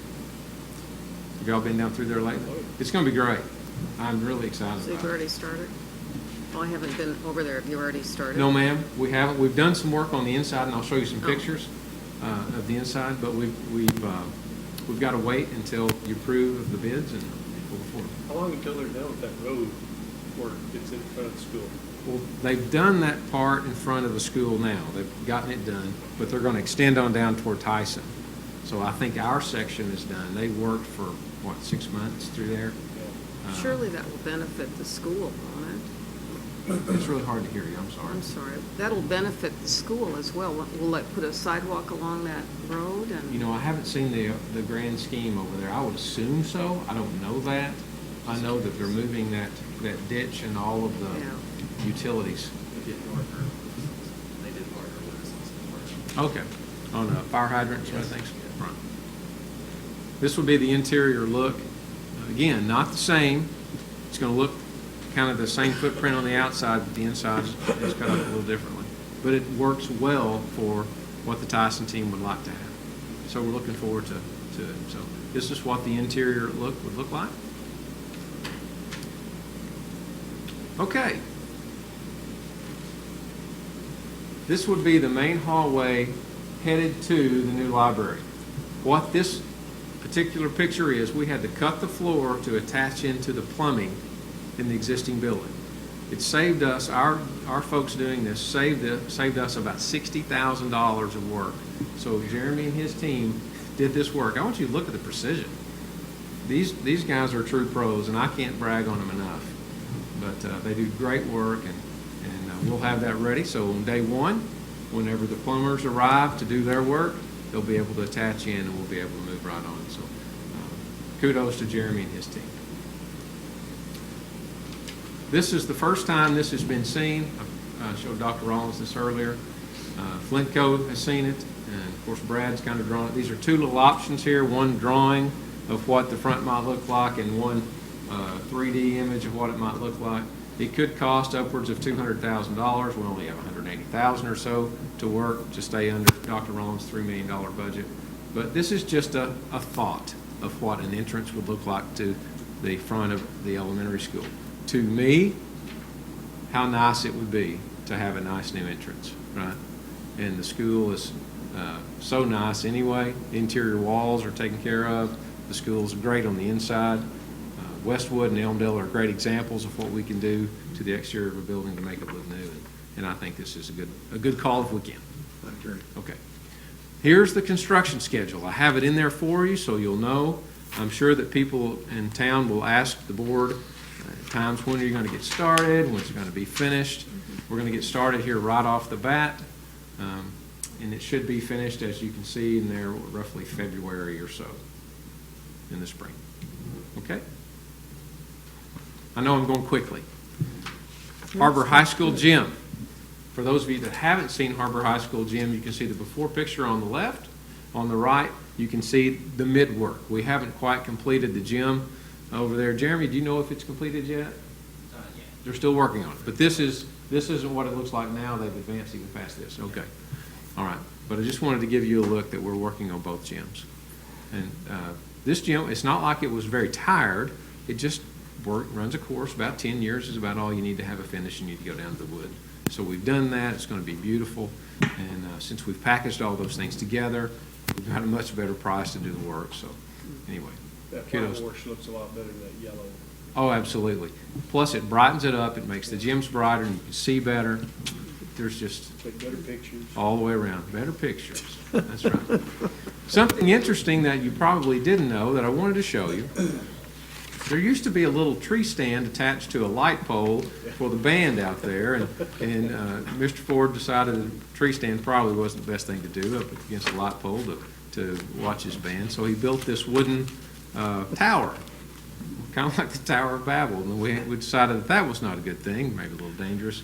So our maintenance department, they're building a new tower, and this is part of the construction. It's going to take a little time. We're doing it ourselves, but I want you to look. Our folks in our maintenance department are so skilled. This is going to be an excellent example.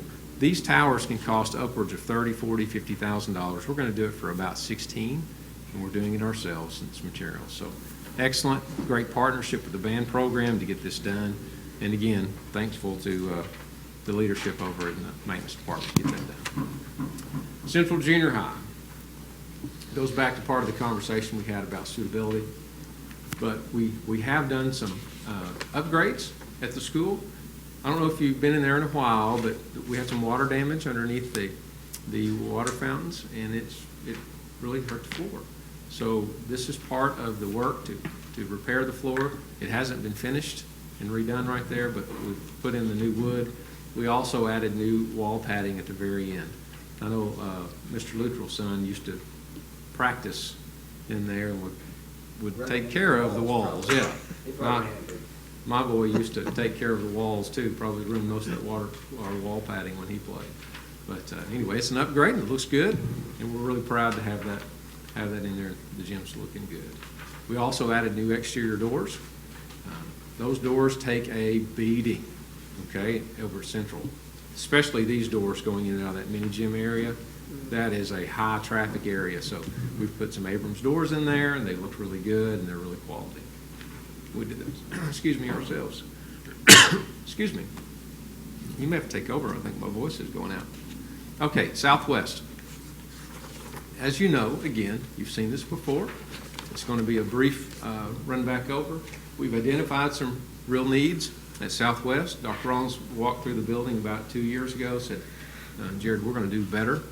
We need to take a look at Southwest. It's a little bit tired, a little bit dated. We're going to improve HVAC. We're going to improve our gas piping, our plumbing. We're going to bring it back up to where it needs to be. So we need some help doing it, and we're going to do it with state money. So we've applied for, and we'll know, I guess, what, next May? Is that correct? Whether we are going to receive any state money to expand suitability dollars or suitability numbers at Southwest. We do have a little bit of an idea of what it might look like. And again, we had to have a master plan. So you can see, Dr. Rollins has kind of gotten on to me a little bit about this gym-looking thing there. And why has he done that? Well, I'm a gym guy. I love them. But really, it's multi-purpose space. We've thought about the mini gym that's there. And as you know, if you've been in there, I think all of you have, it's really, really tight. It's got some issues that we need to address, roof-wise and some other aspects of it. So we thought, what would it be like if we, since we qualify for some of that space, to maybe add it? So if the state pays for half of that, what a wonderful option, okay? If it could be a competitive gym, great. If not, it's a practice facility, that's great. We do qualify for some performing arts space in multi-purpose area.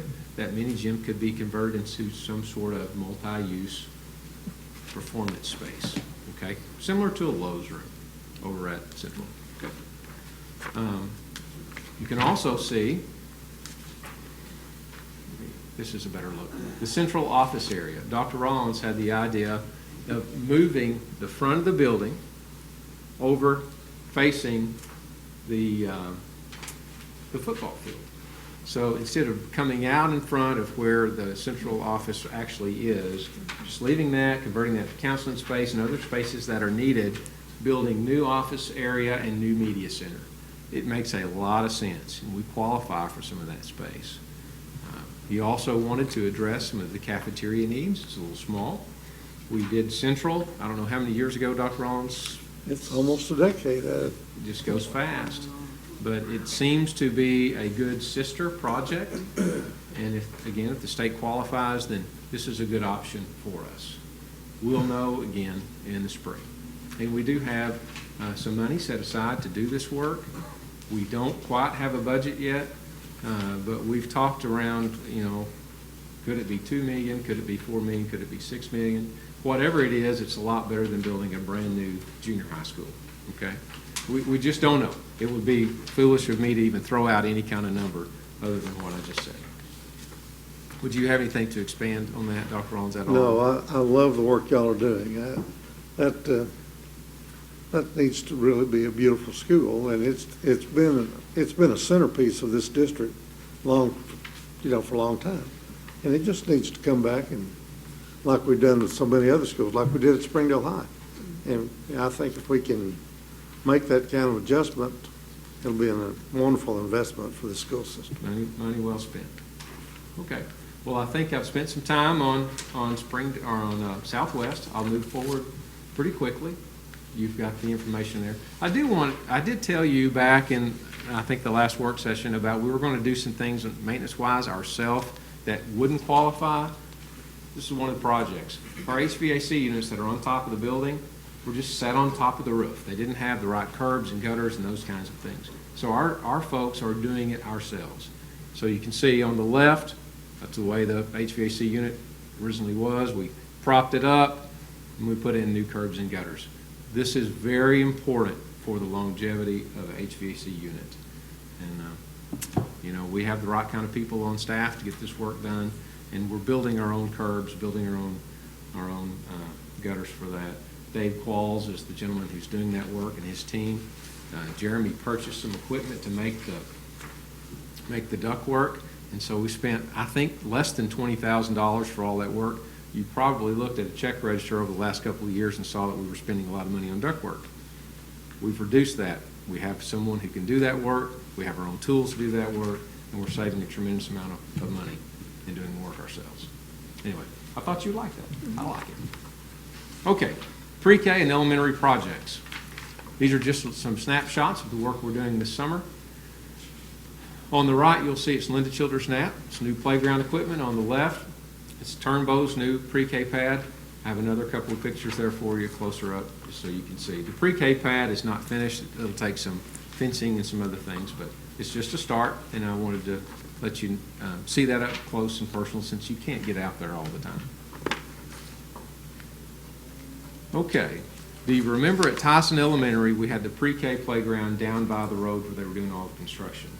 When they were doing the construction, they had all those machines. We had to move the pre-K playground. Now it's up on top of the hill. This is part of the pre-K track that is required, and you can see their little pre-K storage facility. Dr. Ronald doesn't much like it, but it serves a purpose right now, and so I'm sure we're going to make it look a little better now that he's seen it, and we'll improve it. Okay. The Washington Building. We have fun, right, Dr. Ronald? Yes, we do. The Washington Building. Most of you have been through the Washington Building at some point in time. We've talked in the past about what we're going to do to try to improve the building regardless of who's in it. We purchased Ozark Film and Video. The special ed team has moved over there along with Rick Schaefer in the communications department, along with the athletic director and his team. We've also put Miss Angela Coates over there, who's in charge of sub-coordination, along with Mr. Al Lopez, who's the Hispanic liaison. Okay? Trent Jones is also there as the district TV person. So it's being utilized to the max. It's pretty full. So right now in Washington, we have our ESL department and our coordinated school health department. It's still full by all aspects, you know, when you think about it. So there's some work to be done. We've taken out the asbestos-filled boiler. We did that in a really economical way, and we're going to take care of the exterior of the building over time. But having people out and moving out helps us to not have to do it in a rush where it could cost us additional dollars. These are not new pictures. You've seen these, I know. But I just wanted to make sure you knew. We've already started the electrical upgrade. These are the old fuse panels there, and we've already upgraded it. It cost, Jeremy said, about $1,000 to upgrade the electrical system because we did it ourselves. It's pretty good work. Next steps. We need to try to continue to relieve the overcrowding.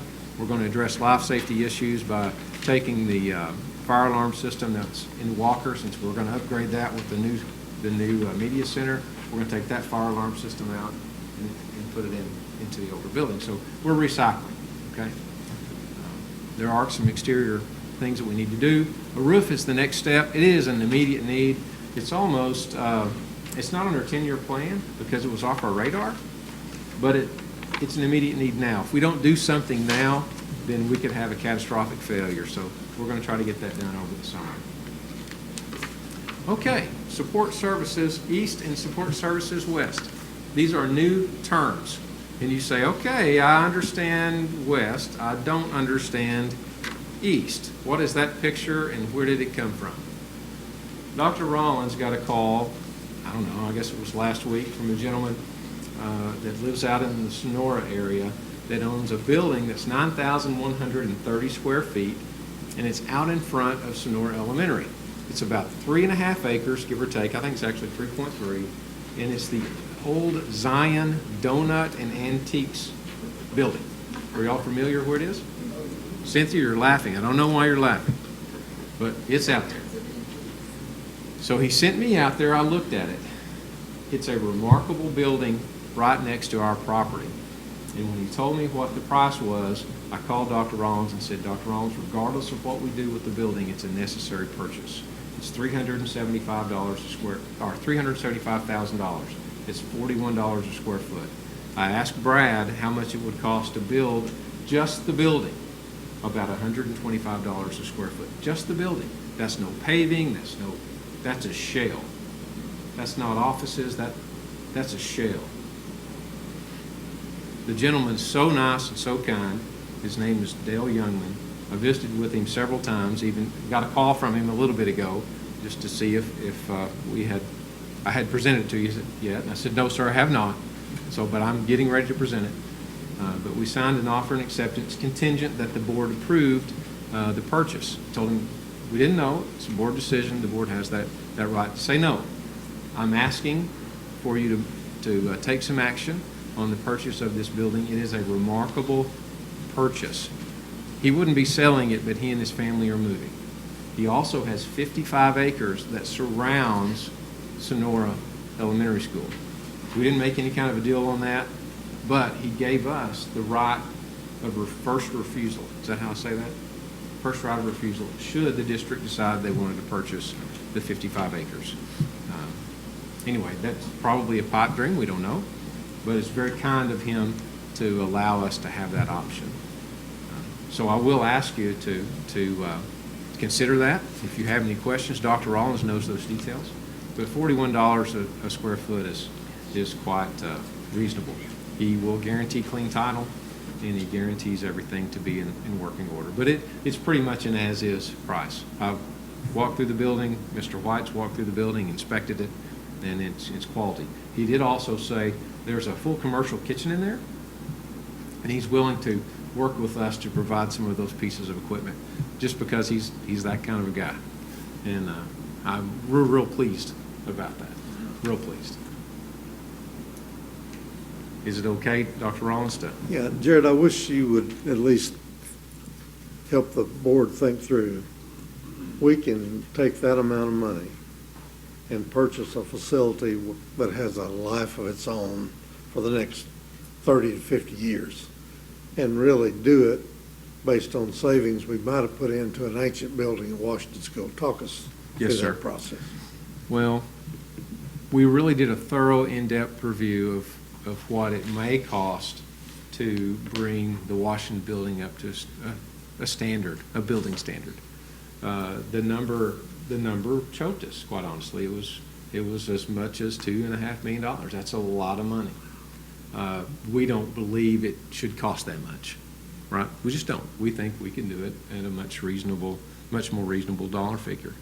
But in today's environment, it could be that much if you had to go out and do it all today. But with the people that we have close to 40, I guess, ELL folks, and we have our whole coordinated school health team out there.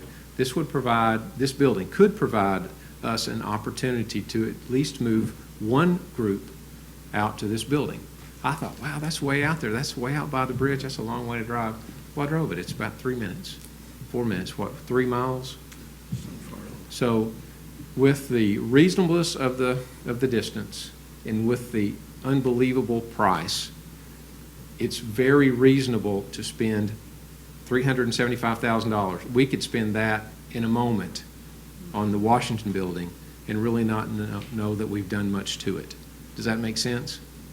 We still have a tired old building. I'm not saying anything bad about the building. We'll get there over time. And it's still a good building we will put to use. That's what we have plenty of use for it. It just gets our people some space, and they're not cramped in like sardines. That's just the way it is. So it's an option for us. Now, I went out with Mr. Taldo today to look at additional space. As we're growing and our people have additional needs, there may even be a need for some additional space in the future. So we need to have our options open. I want the board to think through it, and I'm sure you've already gotten to that point. We have a major investment on that campus. We've got 2 wonderful, beautiful schools. It's a phenomenal campus. It's been a concern of ours all along. If the existing proprietors moved, you could find yourself in a compromised situation if you could not control that space and protect the campus as a whole.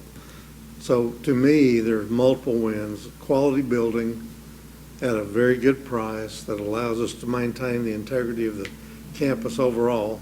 And we've been talking now for months about trying to identify 2 buildings to move our support service staff out of Washington School. And this provides that option with a budget that we can handle. So I'm really pleased that this opportunity is ours. Is there a chance the Washington remodel just doesn't make economic sense? It just doesn't work? Well, there is a chance. You have to look at it, there's a point of diminishing returns, there sure is. When we start looking at ADA compliance, it's at a multiple level. You'd have to have an elevator, you'd have to have all kinds of things. But as far as, let's say we need to make sure it's used in some way or another, it needs to be used, or another group could come in and use it, outside group, right, with the new law. So we're going to make sure it's used. Maintenance could use it for a warehouse right now, but it still needs a fire alarm, Mr. Williams. It still needs, it still needs an electrical upgrade. It still needs a new roof. There are things that we have to do since we own it to maintain it, but it may not need new windows. It may not need those kinds of things. It may not need an elevator since kids aren't going to be in there. Those really expensive things that we would have to do to upgrade it, fire sprinkle it, so forth and so on, if it's used as a maintenance facility. We could do that. Currently, we could still use the upstairs. It's done nicely. We could even put in, an ADA compliant ramp at very little cost, but that limits you to just using that upstairs. I mean, that's quite a discussion, but yes, it absolutely, you could spend a lot more money on the facility than it's worth. That's just the truth. But that goes for any old home that somebody wanted to redo. In these kind of considerations, you always need plan A, B, and C. The space that we're looking at Sonora certainly is large enough for us to move ELL and coordinated school health and any other ancillary programs out there. It's that level of space. But if after we've studied this over time, ELL believes they need to stay in a more centralized location, then we could make sure that the upstairs is the quality of space that we're looking at, and use the basement, if you will, for storage and that sort of thing, and still be okay. So again, the option to the support service center to the east is large enough to move the balance of our support staff out there, which is a great consideration. But again, we need to study that centralized location a little bit more in that regard, and if ELL needed to stay there, they certainly could. The beautiful thing is having options. In the last 6 months, we've had very few, haven't we? Yeah, that's right. And so Ozark Film Videos provided us a wonderful option. Now this one just appeared, which is pretty nice. We've been searching for a while. Well, I like the fact that you've got control over that building that is right there with our other schools. Yes. Yes. I think that's a real icing on plus. the cake. Yeah. That's a real plus. And there are really two buildings. There's another outbuilding that's, Yeah. 600 square feet. I'm glad Jeremy's here. And it's climate controlled as well. That can be used for other things. Does the 3.3 acres get you the entire, all the way to the corner? Or No, there's not? another Okay, private residence there on the corner. Okay. I was looking at a satellite image, so I can kind of Right, see that's it what looks it is. like it didn't quite include. It's Okay. just that little corner. Okay. And We'll the go by the gentleman doesn't corner. own the residence. Go by the, does the same guy own the corner, or is it? No, sir. Okay. We'll go by the corner. We are working on it. We sure are, and have been for a long time. Okay. Anyway, is it okay to move on, or would you like to take Well, some we action? need a motion. Take action, don't we? Yes, I we do. would ask that you could, either one way or the other. I'll make the motion that we purchase the Zion Donuts and Antiques building for $375,000. All right, we have a motion by Mrs. Bettridge, a second by Mr. Williams to purchase the property that we've been talking about. Is there any further discussion about that before we move forward? If not, all those in favor of doing that, please say aye. Aye. Any opposed? We're going to have us a new building. Thank you so much. It's a phenomenal purchase. So we're going to name it right now, Sport Services East and Sport Services West. Is that okay? Name it after somebody, they said that. Michelle Cook Donut Building. Okay, there we go. Okay, all right. There are the details on the Zion Donuts and Antiques building, and it's in your It'd be a packet great for you. career and technical kitchen out there. There We you can, go. we can start our Okay. own business plan. I So like it. the last little phase here to talk about is the Don Tyson School of Innovation Phase 2. This all is information I presented to you back at the board work session. There's not much there that's new, except for we did get approved on May 1. The funding did come in at $14,895,000. We expect that we have a budget of around, is it $30 million, Dr. Rollins, that we? I think that's soft right now. I don't know if Brad could stand me to tie it down too much, but 35 is a cap, and hopefully we can do a lot better than that. So 30 to 35, I'd say. So $30,050, as I said. Okay, sounds wonderful. 30 million. The interesting aspect here, the last thing I'm going to talk to you about is the basically when we're going to get in there. We had thought that we might be able to get in there in 2021, but there is a way to ramp it up and go faster if necessary. Dr. Rollins would kind of like to do that, and so this is just an option to get that done. It's in there for your review, and we can certainly talk about that at some other time. I believe that I'm out of time. Well, but let's talk about calendar. Okay. I'm not seeing all that. Brad, Go ahead. we would hope to open in August of 2020. That is an option, yes, That's sir. that's kind of a That's working. what, last time we talked, that's what you'd like to do. So Randy asked me that this morning. I thought we were together on that. So we're starting early discussions and reflecting on how phase one worked, what lessons we've learned, what the new programs are, and so we need to get in depth on that. Is there any action required on that? Or are we? We've already done it. We're good? Okay. Yeah, we do. That's miserable. No action on? Where's Kelly? No, you don't have to. 33 minutes, Kelly. Would you write that down? I'm doing note that. Okay, I appreciate that. Appreciate that. I got a little long-winded. My understanding is in the past that we've taken action that we were going to do Tyson in elementary. Would you like to take action on the guaranteed maximum price of the 13? Yes, Dr. Rollins? I think that's a good number. Okay. I really appreciate your work on that, Brad. I know Flintco representatives are here. Thank you, guys. That's good work. So I would respectfully ask the board to approve the Tyson and Walker projects at 1.443381 for Walker and 1.369036 for Tyson, guaranteed That's maximum great. price. With potential I was for, gonna say, does that include the front entrance? it does not, Okay. but we're trying to get that within the $200,000 range for that entrance.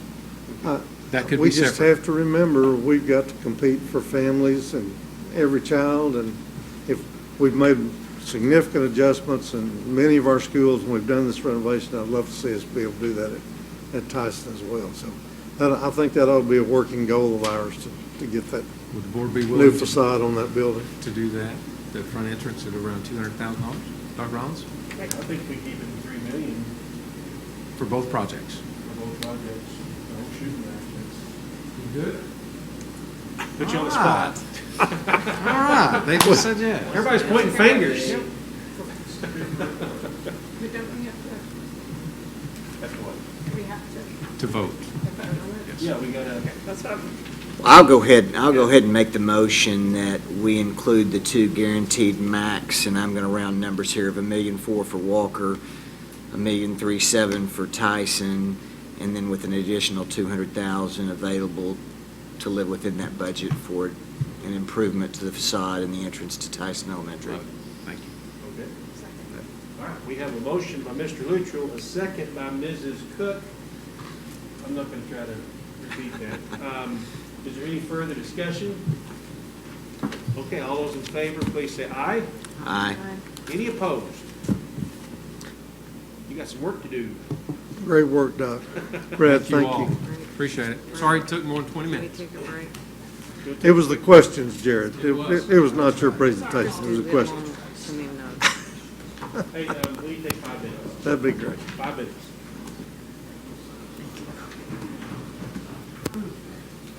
Getting cool again? I'm good. Okay.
Dr. Slocum? Pete, I guess you'll have to do it, son. I hope she gets a sunburn. You got it, Pete?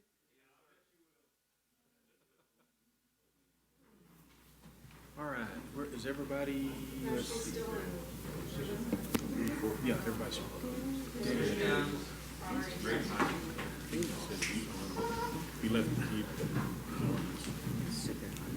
So the next item on the agenda is to discuss waivers and to give you an idea of where we are and where we're going. Ms. Kendra Clay and I filed a petition. As you know, we're interested in moving the School of Innovation down to service a 7th grade pilot. And to do that, it required us to make some changes with our current charter waiver. And so this is going to be a lot of back and forth, but there's a point in the process. So we'll all take a collective deep breath. The Charter Authorizing Panel's next meeting that is scheduled for us to attend, that we are able to attend, is in August. And so that would be our first attempt to go to the charter panel to say, may we start 7th grade earlier? In our initial charter application, we asked for K-12, but we had to give them an on-board plan. Like this year, we're going to serve X grade. This year, we'll serve X grade. And we had a roll up and a roll down plan. And from the feedback that we've gotten from parents who have said, I have a kid in 7th grade and I want them to have this experience too, it told us we need to be offering this at a younger age sooner than we thought. So it is initially in our charter application that we service 7th grade students beginning in 2018-19, which is great, except for this year is 2017-18. And so the first opportunity we would have to be able to go and make that correction before the charter authorizing panel and to ask for that permission would be in August of 2017.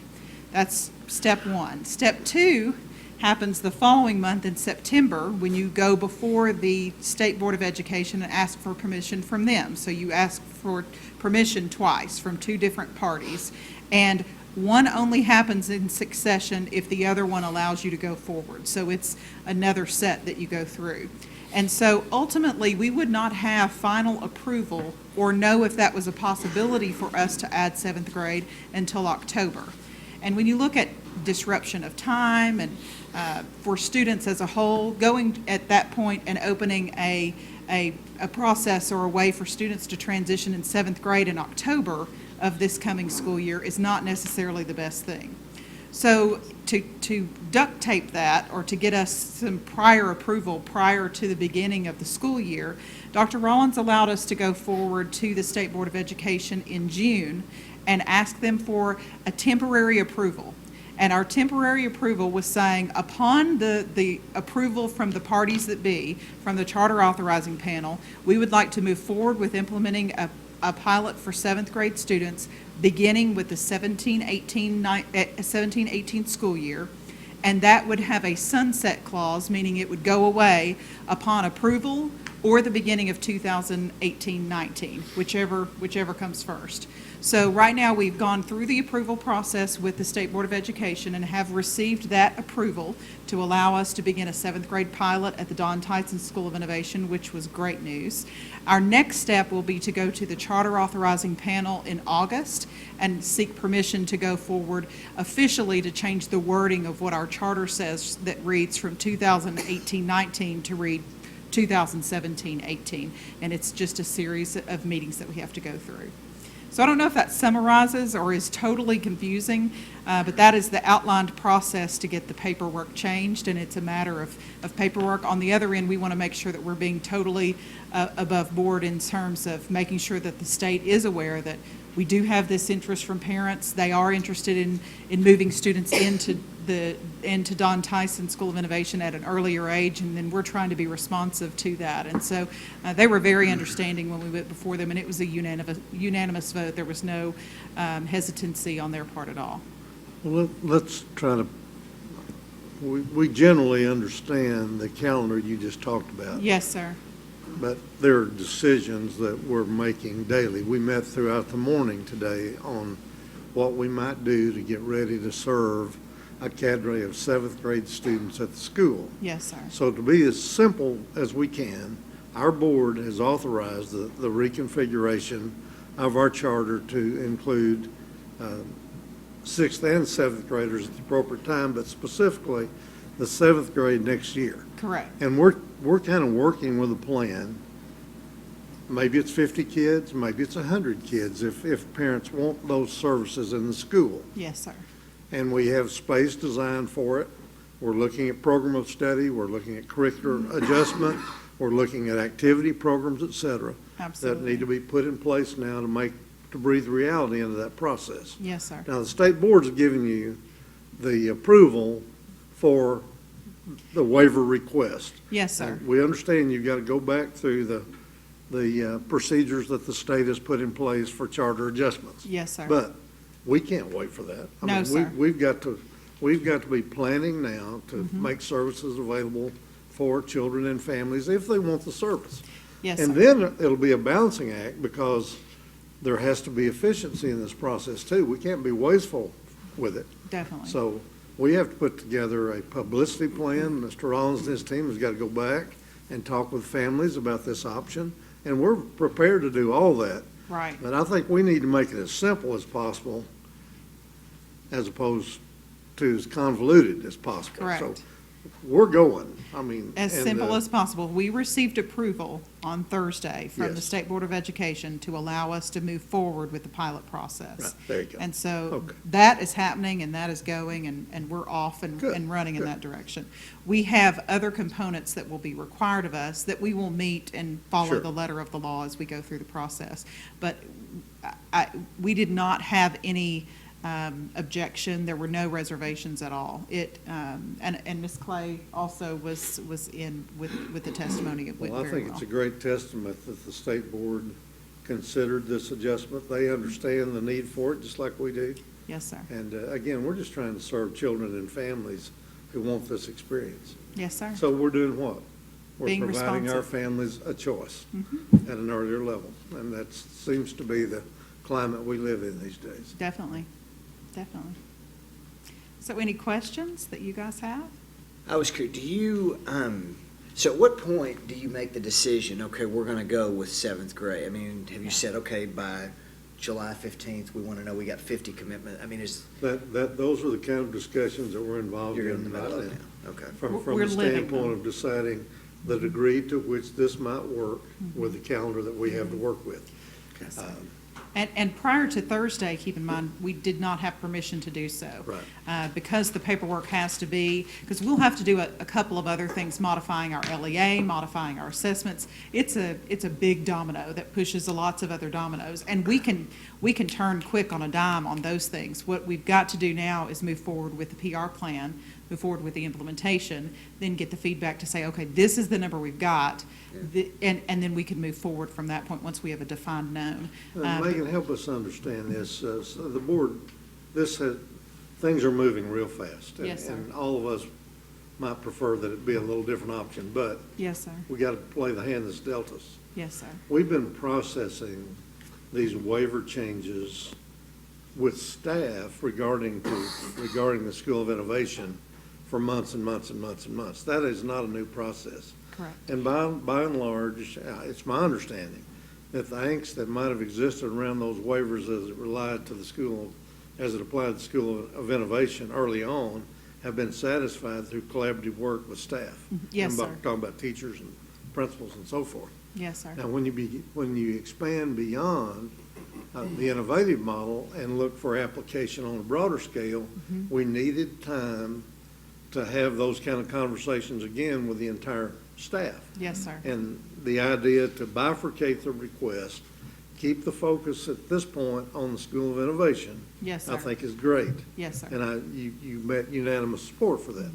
And my hope is that once we can have this conversation with all parties related to a broader application of select waivers, my hope is that there'll be better understanding and maybe some angst that existed on the front end will also go away. But if Well, it doesn't, then There's just a choice that we have to make about that. And then two things that are part of that also is we had the issue of the timeline confusion. Yeah. And I think that separating those into two different entities Yes, to that's say, good. this is the process for Don Tyson School of Innovation, these are the waivers that apply to that particular setting and this particular process, that will allow us, if you think about the timeline, that will allow us to get through October in the event there are any revisions that we have to go back and seek that the state board would require us to do. We would have time to be responsive to what that is. And so if we're talking on a larger scale, that would be in November would be the earliest that we would come back to the state board. So we don't confuse the state board members either. So we're asking for two different things. In the from the state board's perspective, if they're looking for something that is going to be a district-wide application, they are granting permission to one person in the district, and that is to the superintendent. And so they are saying to the superintendent, if we grant you these waivers, you decide when and you decide how these are applied within the district, and you set up the parameters of what those are. He can't make those decisions until he knows if he has access to the waiver or not. So it's one of those issues of it's similar to why haven't we moved forward and had this big PR campaign for 7th grade for Don Tyson School of Innovation? Well, we didn't know until Thursday if we were going to be allowed to do that. So once you know the known and you've defined the known, then you can move forward from that process. And so ultimately, it's a timeline issue with Don Tyson School of Innovation. There's not another charter meeting we can attend that would give us that in the time frame that we wouldn't be disrupting the child's educational process. We want to do it in the right way. And so that is the reason we've gone forward with Don Tyson, and then we'll go back through the timeline. So 7th grade pilot at Don Tyson is a go. We're good. State board wholly supports and sang your praises, sang Dr. Rollins' praises about the willingness to step out to do something different for students and to be responsive to the community. I think that was very impressive to them to be able to hear that you heard it, you gave feedback on it, and we're making the changes based on what that feedback told us. So that's always a positive. So we're prepared to go forward in planning, implementation with the Don Tyson School of Innovation waivers that we've discussed for the last two meetings. Yes, sir. The idea of looking at broader application of waiver request will be processed between now and, as I understand it, maybe the November State Board meeting. Are we hearing that right? Correct. Yes, sir. Okay. Yes, sir. All right. Any questions? Okay. All right. Thank you. Are y'all okay? You want to talk more? We can talk more. The two waivers applied on a broader scale that deserves further conversation. Specifically, has to do with the class size ratio, and secondly, the certification piece. The class size ratio, from our perspective, when you look at it at the district level, and you please keep in mind, you can ask for the flexibility, you can ask for the waiver. It never means that you have to use it. That can be looked at on an individual basis. What we worry a lot about is when we've got a cap on a class and that one additional child moves in. Do you put that kid on a bus and take them across town, or do you work with a teacher and say, can we accommodate this child until we see some flexibility here? And those are just things we have to consider on an individual basis. Whether we ever applied it or not, that's up to us. The second piece, in this transition age that we're looking at, where you talk about, let's just take the STEM sciences. We need real-world experience in front of our kids.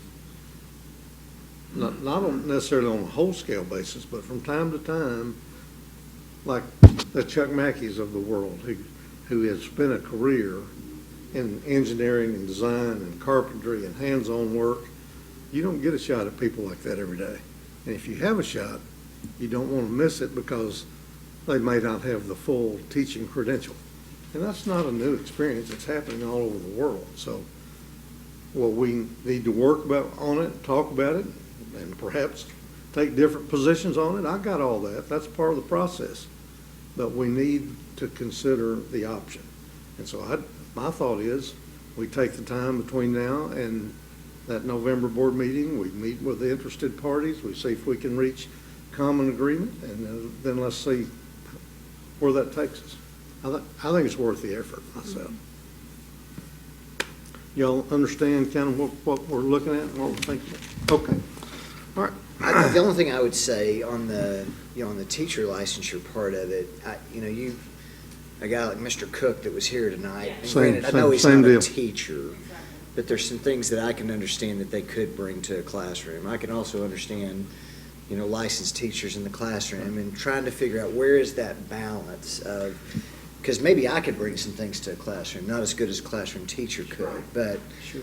if there's ways that you can use that without compromising, and that's what the professionals in the room can figure out, and not me necessarily, but for my support is trying to blend those two together, because again, I think that's what our competitors are doing, with the number of waivers that, my heavens, the charter schools get. Can we, to be competitive, can we bring some things to the table? And again, I know it's tough to figure out the student count stuff. That's a tougher one. It is. It is. I also see the difficulty of taking that kid across town. I don't think anybody's like that, but I think you just need to be real careful as you go through that and try to figure that out. I think so too, and we can and we'll do that from absolute mutual respect for all positions, and just try to see if there's some flexibility here that could help us over time. Okay. Board, I think we're ready to move to, Dr. Cleveland, are you back? You're going to give us a personnel report. So brief. I provided you a handout, and I have some real simple, just a real simple handout. We've been interviewing like crazy. We've had a couple of folks that have left us, which provided some opportunities for us to interview. The first page is the certified personnel that we've already hired. Dr. Rollins and I have done that. It gives you the location and also the assignment. The second couple of pages are the classified. Actually, it's one page. It's really small. And you think, oh, good heavens, Jared, you hadn't done any hiring in classified. Well, you're right. We're working on it. But those are just the ones. We're looking for lab managers, nurses, and things like that. So, and then the final page, or the back page, should be the administrators. And we've had a couple of movements there. And we'll introduce those people to you in July, those new ones. And if you have any questions about personnel, be happy to answer those. If not, I'll see you. Thank you. He's in a very good mood tonight. Very good. Ms. Clay?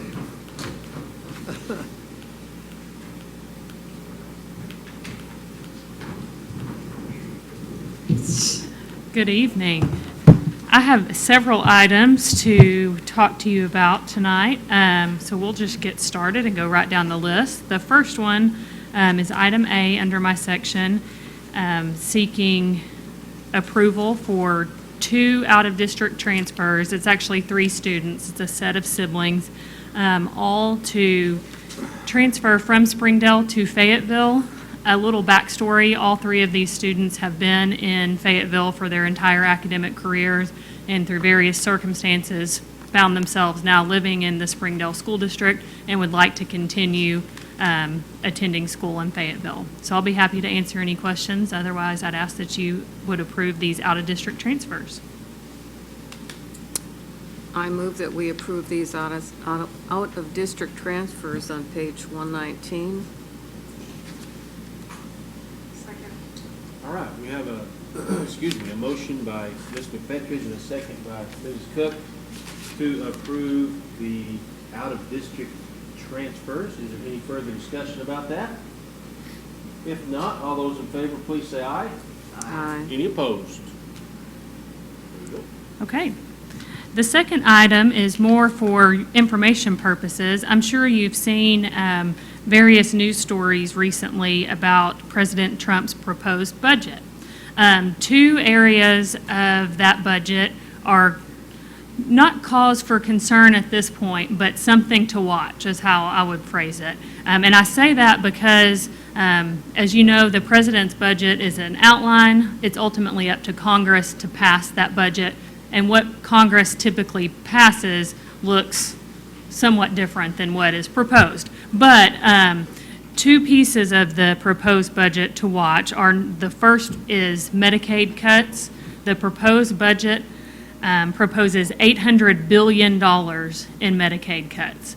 Now, what that looks like in reality is hard to tell because it's way up at this 30,000-foot proposal, and we don't know what the implementing regulations would look like in the event that the cut was in fact that big. But what could happen, just follow along kind of the process, if the federal government cuts Medicaid budget, what that means is Arkansas is going to get less of its allocation of Medicaid dollars. And so the state then is responsible for either coming up with the money on its own, which if you're watching what's happening in our state budget, doesn't seem very likely.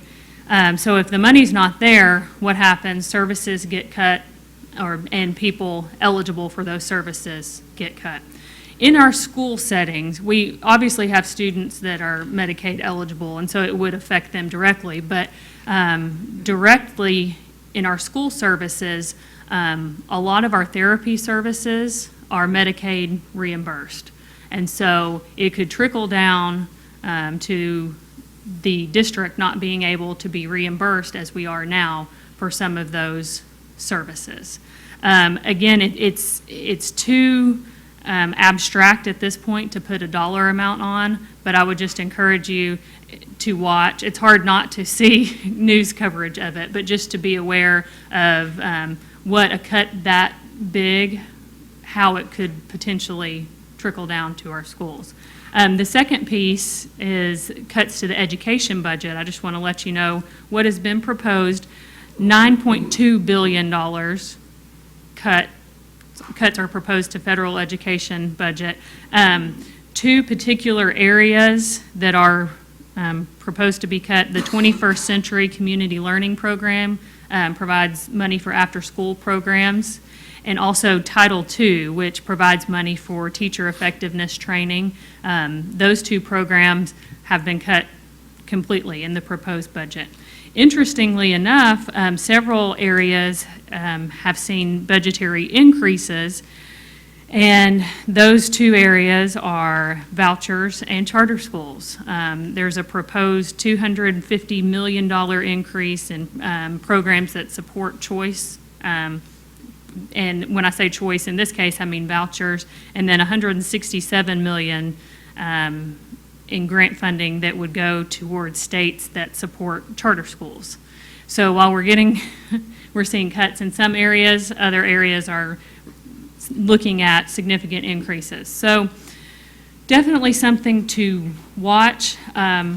All of the media coverage from both sides of the political spectrum that I've seen indicate that the cuts will not be this severe, but they are expecting cuts. So I'll be watching in the event we get to the point where we have some more specifics of what a congressional budget proposal looks like. We may reach out and ask you to write to your congressman and let them know how that affects us here in Springdale. The timeline on this, it'll be from now until October 1st. October 1st is when the federal fiscal year begins, and if they don't have a budget by that point, we look at government shutdown. So I expect late summer, early fall, we'll really get into the details of what the budget's going to look like. Do you have any questions about that? Let's talk just a little bit about the governance structure. We understand the president's responsibility is to recommend a budget. Mm-hmm. It's absolutely the responsibility of the Congress to deal with that recommendation, adjust it, set it aside, bring their own forward. In the end, it is a congressional decision. That's correct. Yeah, the president is basically an outline of his goals and wishes, but he's got to work in there with Congress, and it's ultimately Congress that passes it. Okay, we'll switch to local politics a little bit. You have in your packet the election timeline that was provided to us by ADE. It provides a lot of information, every piece of information about the election. The main takeaway from that is For the September election, which will be September 19th, or no, 19th, I can't see if it's 9th or 19th, but the September 2017 election will remain unchanged. It will go on just as previous elections have. Beginning in 2018, as we've talked about several times, you'll be looking at whether to have your annual school election in May or November. The School Boards Association has indicated that after the September election, they'll begin putting out guidance and materials about how to navigate the new legislation and the requirements. What they didn't want to do is put them out now and people get confused with the September election. So it's my understanding that right after the September election, we'll get a similar timeline and guidance. The first step that I believe that will happen is late fall to early winter. You all will have to pass a resolution to designate when you want your election to be, whether May or November. Is that an annual election? Is that a permanent decision? Once you pass the resolution, I believe it will be in place until you passed another resolution. So you can always change it if you felt like, and it may be that you all want to revisit it regularly, I don't know. But there's not a requirement in the law that the resolution be passed every year, just that you make a designation at some point. So our filing dates and everything, I mean, they'll obviously let us know. Yeah, the timing will still be the same, so it's, I believe, 70 days before, and so if you just back that up from May, and I don't have the May date, but that's the information that I expect will come out just as soon after the September election as they can. One thing, the law does not change regarding holding a special election regarding taxes, millage. The requirements, though, for that special election remain the same, but look a little bit different in the context of, say, a May annual board election, because the special election would have to be held before the annual school election. And so if you were to choose to have May annual board elections and you wanted to have a special election, that only leaves you January until May to do that. So I'll be interested to see if they clean that piece up later, because that's just a part of the law that wasn't changed, but really restricts your options if you wanted to have a special election. So the intent wasn't to squeeze it into the first 4 months of the year? It may have been intentional that they didn't make that change. I don't know. It seems odd to me that they would limit it that much. Are there any questions? Okay, I'll keep you updated as we continue to get information on the new way of elections, school elections in Arkansas. Okay, item D takes up most of the room in the paper copies of the packet. What it is several policies that are being proposed to be updated. At the beginning of that item, you see what's called a policy change summary that lists each policy that's proposed. It's also labeled with the page number and why the policy needs to be updated. Most of them are due to just being outdated, law changes that have occurred, and for whatever reason the policy didn't get updated, and a few that the policy didn't reflect our district practice. I've highlighted a few policies that I'd like to go over with you that are more substantive, and I will say all of these policies were unanimously approved by both PPCs. Several of them are personnel policies, so we just shared the whole packet with them, so it wasn't confusing about which policies were and were not. And they did authorize me to present these to you on their behalf, the personnel policies. So the first policy is policy number GCBDA. It has to do with personnel sick leave. And I'll talk about, well, I'll do this one separately. There was confusion, and this was actually brought to us by the PPC, about what immediate family member meant for the purpose of our sick leave policy. So we defined it, and you'll see that in the policy, and also added a provision that would allow certified personnel to use 3 days of their sick leave per year for death in the extended family. And what brought that about is our policy allowed an employee to use sick leave for death in the immediate family, but an employee might get to the end of the year, say, and have an aunt pass away. If they'd used all their personal days, they were then being docked for that time. So it's a small number, 3 days per year. We don't think that it will be able to be abused, but it's something that our PPC was happy that Dr. Rollins agreed to proceed with. Do you have any questions about that policy? Okay, we'll keep going down the highlighted list. The second one that's highlighted is court and jury leave. This is really a simple cleanup. Our policy did not specify that to use court leave, and so that means you're paid as if you were at work that day. You had to be subpoenaed for school district business. So it would allow, if you were under subpoena for any business, that you could actually say, oh, I'm on court leave. So it's just tightening up that policy to clarify the district will pay for court leave, but only in those instances where an employee is subpoenaed on school district business. That happens in the context, our principals and counselors are subpoenaed, I won't say often, but regularly to testify about attendance records, and it's usually in the context of custody or FINS cases, Family and Needs Services cases. So it's just clarifying that you have to be on school business to use that leave. The classified sick leave, and I'm skipping over the PD policy. That was just a cleanup. It's highlighted in your packet, but it was just cleanup to make changes that were made in 2015 to the law.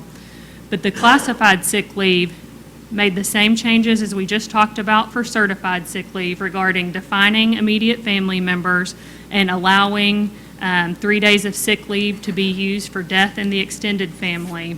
And it also, there is a provision in the certified sick leave policy that allows employees who have been with us for 5 years to use 4 days of their sick leave as personal days instead of the usual 3 that an employee from 0 to 5 gets. But that same provision was not in the classified policy, so we just made those provisions consistent between certified and classified. So classified employees, if this policy is approved, who have been with the district for more than 5 years can now use 4 days of sick leave as personal days instead of 3. Any questions about that? Okay, the next one that's highlighted is IKC, and it is the class rankings and honor graduate. It adds provision in there for students who take concurrent credit to be able to use those towards earning honor or highest honor graduate distinction. It does not change anything as far as weighted credit for those classes, but it does allow a student who maybe wants to take, for instance, at the SOI, a number of concurrent credit courses rather than a number of AP courses to still have a pathway to be an honor graduate. Do you have any questions about that? So the definition of an honor graduate is completely up to us as a district. That's not something that's defined That's elsewhere. correct. Okay, all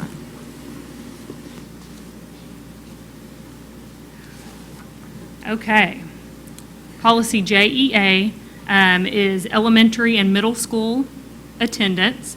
I'll tell you, the most talked about and most policy change request that I have heard this year has been resoundingly the elementary attendance policy. Previously, or currently, our policy allows 14 days per semester for elementary students and for middle school students. And it was probably my second day of work here. Dr. Morledge came to me and said, we really need to fix this policy. I've gotten a group together of elementary principals. We've done some work. Here it is. This is a reflection of that work. It would change the number from 14 to 7 a semester. Now, there would still be some leniency, obviously, for sickness and that sort of thing, but it hopefully will deter families from using all 14 of those days. And one thing that is difficult is that in the event a student needed to be referred to, whether it's DHS or the courts for excessive absences, they won't even look at the piece of paper until the student has violated the district's policy. And so when you think of a student possibly missing 28 days in a school year that's 178 days before anybody would even look at stepping in, it's kind of alarming. So this policy was well received at PPC. The teachers feel it. They see a need for it. And the principals have overwhelmingly asked for this and actually drafted this. Do you have any questions about that policy? Okay, and finally, the last policy that's highlighted in your packet is the student drug and alcohol policy. Our policy was just a little bit outdated, so the proposal is to replace it with the ASBA policy, which mirrored the same processes and provisions that ours did. It's just updated. The main change that you'll see is the extension of the maximum expulsion time for drug offenses. Currently, our policy allows a maximum expulsion time of 1 semester. And I can tell you from conducting the appeal review expulsion hearings this year that there were times that 1 semester may not be enough. So this is not a mandatory 1-year expulsion, but it gives the administrators some flexibility. If they've got a student, for example, that was expelled for a drug offense, came back to school the next week, caught with drugs again, I mean, what do you do? And so the flexibility there is the important thing. It's not to say every student who has drugs is getting a mandatory 1-year expulsion, but it gives the administrator some flexibility for those students that there's not another option. Do you have any questions about that policy or any other policies in the packet? I know there's a lot of information. I tried to highlight the most significant changes, but I'll be happy to answer questions on any of those. Okay, if there are no questions, I do need a motion for approval of these so that we can officially implement.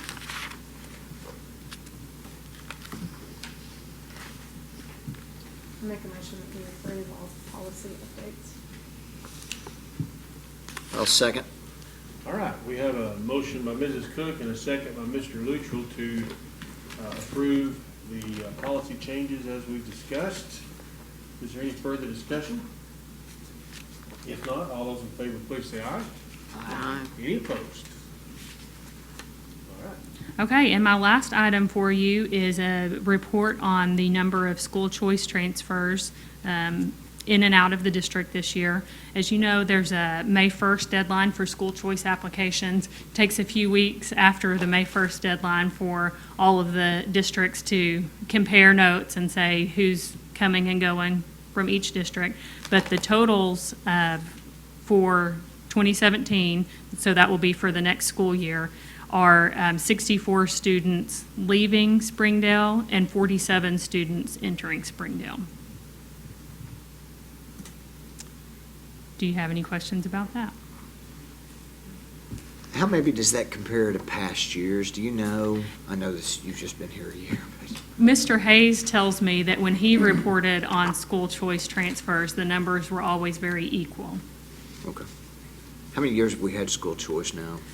School choice has been in place for a number of years, and the form that we see now, it was 2013, and then was revised in 2015. Two transfers we agreed to earlier, it's not school choice. They're not It's school just choice. Immediate transfer request. Yes, those are what we call out-of-district transfers. Those in those numbers. That's correct. This is just via school choice, which is a one-time-a-year option, and goes into effect the next school year. Say if you counted all those individual petitions, we would be positive, it seems like. More. It seems like, and that may be something that I monitor over this next year to see in and out via school choice, and then also what the out-of-district transfers otherwise, to see a better picture. How much are you able to determine from the 64 that are leaving, man? Are you able to look across the district and say there's this pocket here, or age As far groups that are leaving? I mean, just to determine, is there a trend there that concerns you? Or? We would be able to, because we have their address, Yeah. and so we would be able to see what school they're zoned to, and that's probably good information for us to. Grades that they're. Yes. So, I mean, I think that's as much too, if there's a certain. If there's a pattern there, or if it's random across the district. I'll be happy to look at that and see if we can. I don't know that you need to report that back to me, or us. That's trend, that's I just trend data think for we need you, to be for the more precise. managers of the district. Good might wanna- suggestion, really. Sure. Very good. Okay, are there any questions? Thank you.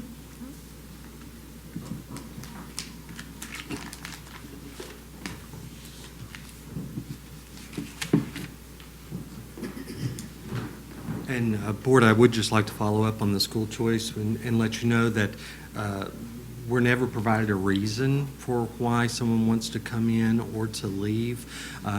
It could be something as simple as babysitter, closer to a babysitter or grandparent or something like that to help transport the child. So we're just never given reasons as to why.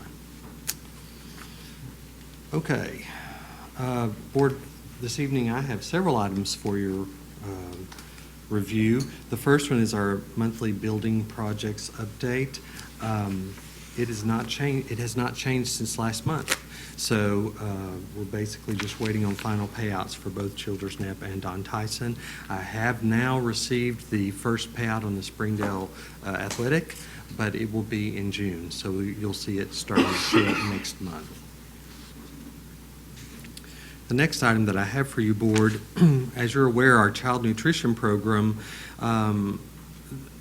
it's a federal program, and so we have to meet certain guidelines. One of those guidelines states that our paid students must, their lunch price must be, or meal price must be so much above what the reimbursement price is that the federal government pays to our district.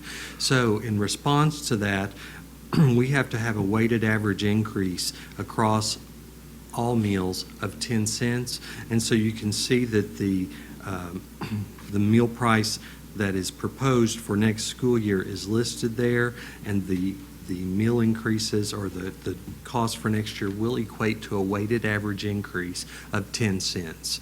And so we would ask that the board pass approval for these meal prices for next school year. And I'll be happy to answer any questions. Just curious, it may be a typo in the memo. The adult price is going up 15 cents, it looks like. Mm-hmm. And that's different than... Yes, it's a weighted average So it based is- on the number of meals served in each category. Okay. So some may go up a little more, some may go up a little less. Okay. See the average. I make a motion, we approve the revised meal prices. All right, we have a motion by Mr. Luchel, a second by Mr. Williams to approve the new lunch prices. Any other discussion about that? If not, all those in favor of that, please say aye. Aye. Any opposed? Okay. Thank you, Board. The next item I have for you is the proposed budget of expenditures. As Ms. Clay has already alluded to, this is in connection with the school election. This is the first thing that we have to do in order to get the school election cycle rolling. And so this is a proposed budget of expenditures for the 18-19 school year. It's 2 years henceforth. And so it is best guesstimate based on the information that we have today. I've basically just looked at past history and extrapolated the numbers forward. There's no downside if you miss these numbers? I certainly hope not.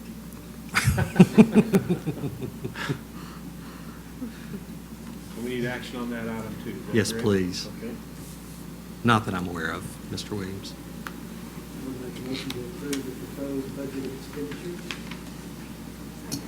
All right, we have a motion by Mr. Williams and a second by Mrs. Cook to accept the proposed budget of expenditures. Is there any further discussion about this matter? If not, all those in favor, please say aye. Aye. Any opposed? All right. The next item that I have for you are two disclosures that I wish to make regarding two employees who have relations to vendors that we deal with. The first one is Sheila Swanson. Ms. Swanson is an employee of the district, and she produces vinyl decals. And so we have purchased them on a limited basis from her. We would purchase them in the event that we take bids and she's the low bid. We have, the board has approved this relationship before, but as you know, periodically we have to come back and do it again. So I would ask that the board consider that one. And then the second one I have for you is with Ms. Carrie Edwards. Ms. Edwards is an employee of the district, and she and her spouse own Edwards Pest Control. And in order for them to even be eligible to present a proposal to our maintenance department, if we wanted to use Edwards Pest Control, we are required to disclose this relationship at an open meeting.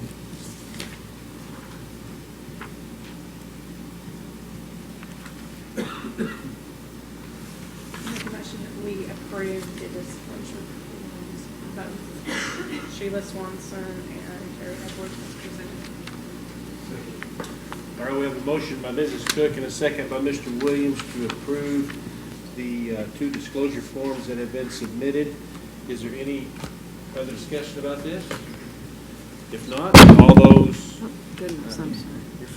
all those in favor, please say aye. Aye. Any opposed? Okay. Thank you. Board, the final item I have for you this evening is the monthly financial report for the month of May. I don't remember last month that I talked to you about the tax collection issue. Well, basically, here it is.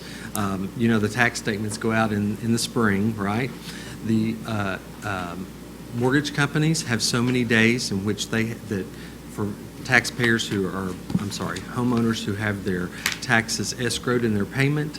Once the tax bill is received by the mortgage companies, they have so many days to turn around and submit that payment back. Because of timing this year, some major mortgage companies, I say timing, that's my explanation as I received it from the county, did not get their settlements back to the county before we had to close out the month of May. So it's a timing issue.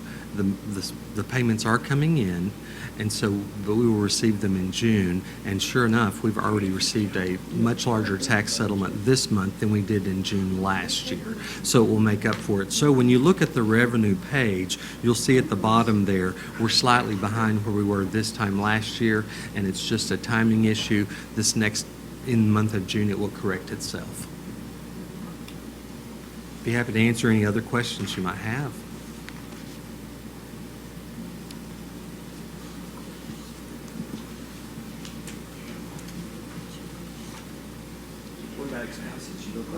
Yeah, we're in good shape on the expense page, but that is largely due to, if you look at the debt service line, that's largely due to the restructuring we did of our debt.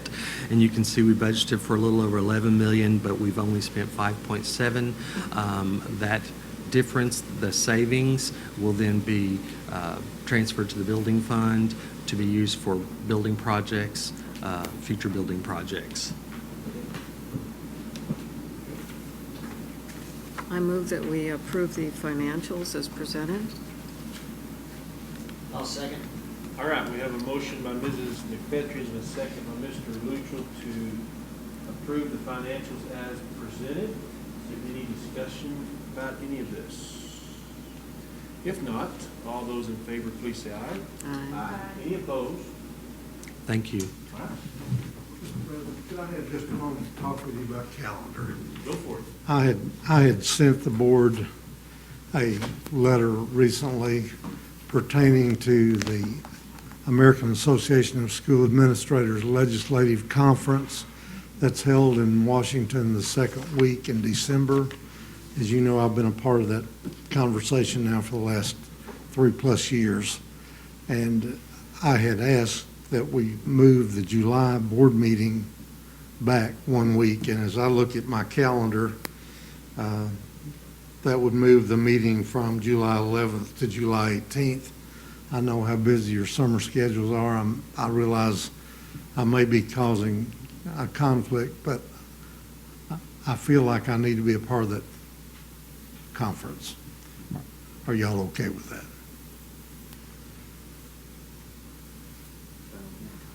And we're still going to do Our work broader- session, yes. Our work session, okay. Yes, July is normally our work session time, and you know, it's normally noon to 4, something to that effect. We're going to do the work session on the 18th also. Yes, right. Okay. All right. Thank you, Kathy.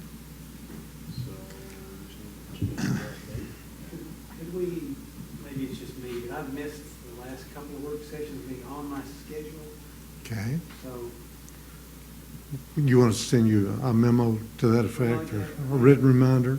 maybe I just don't know the months that it's in. Okay. We, That's probably my fault. we normally have the work sessions in April and July and November. That's normally our schedule. You may add that to just our regular, when you Yeah. remind us that Yeah, the school we lunches can sure do that. Cynthia, at the beginning of the year, and that would trigger me to put it in my calendar, because I fail on that too. I understand, and I honestly, I understand how busy you are.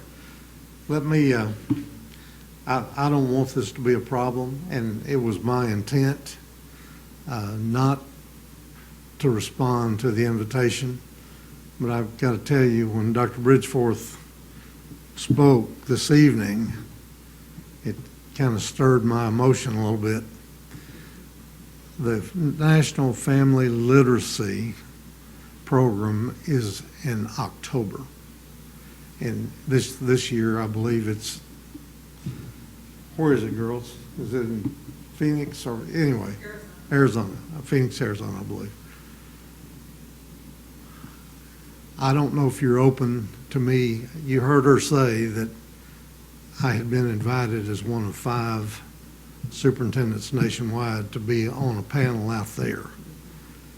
I can sure decline, and had planned to decline, because I didn't want to ask you to move a school board meeting a second time. But we can make that decision together. It's absolutely up to you. What month is that again? October.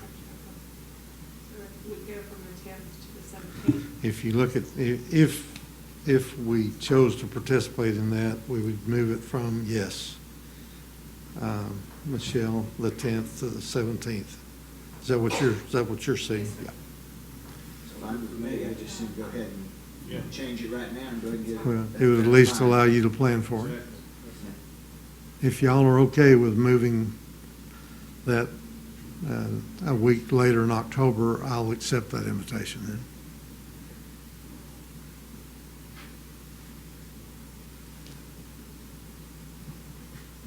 Are you taking us? Absolutely not.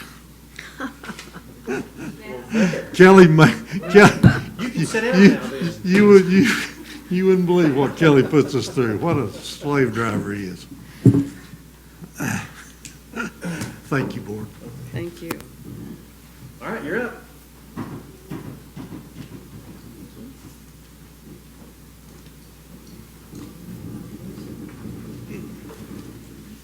All right. First of all, I would like to thank Dr. Rollins for postponing the class size teaching load and the teacher licensure waivers. We really appreciate this. Good. And we are really looking forward to being able to work with you and your team and to be a part of the solution to those. Great. Thank you, Corey. Absolutely. I'd like to use my time tonight to tell you all about a couple of things that happened just within this past month in SEA.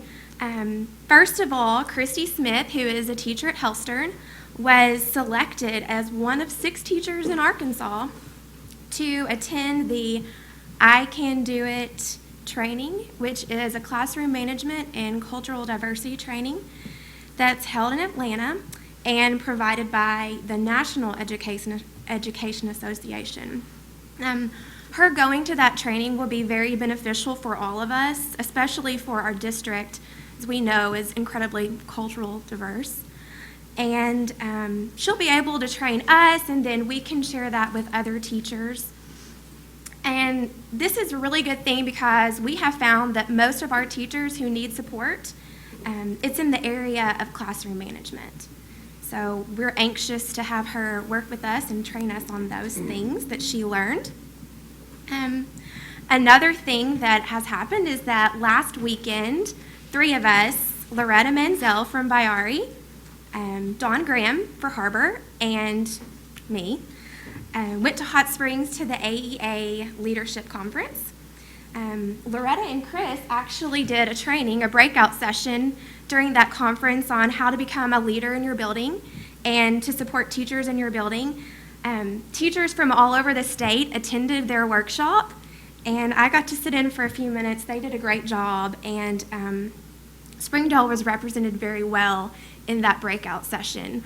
Many teachers came up to me afterwards and told me how much they learned, how much they appreciated it, and how they couldn't wait to take some of the ideas that they gained from Loretta and Chris and put it back in their home schools as well. Ms. Graham from HAR-BER and I were able to split up and go to different breakout sessions while they did their training.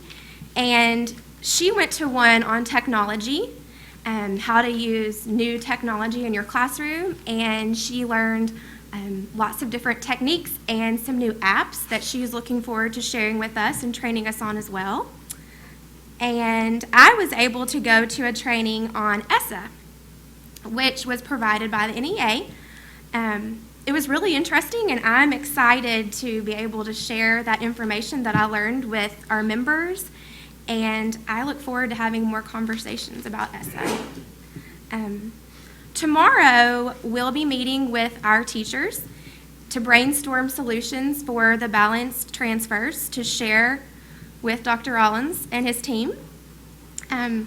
We want to be partners in the solution finding because we all know that Springdale is the best, and it's the best because of the fact that trust exists due to the relationships that have been fostered through Dr. Rollins and Dr. Cleveland and the rest of the team. And we want to continue to build upon that trust and foster that relationship. So thank you all, and thank you all for having me and letting me come speak to you all every month. I appreciate it. So, Thank you very much. thank you. Well, with that, unless you have anything else, That you good? concludes our agenda. Well, Thank you, that's, Mr. President. We're adjourned. I'm not that bright. It's not even dark yet. Quite all the way.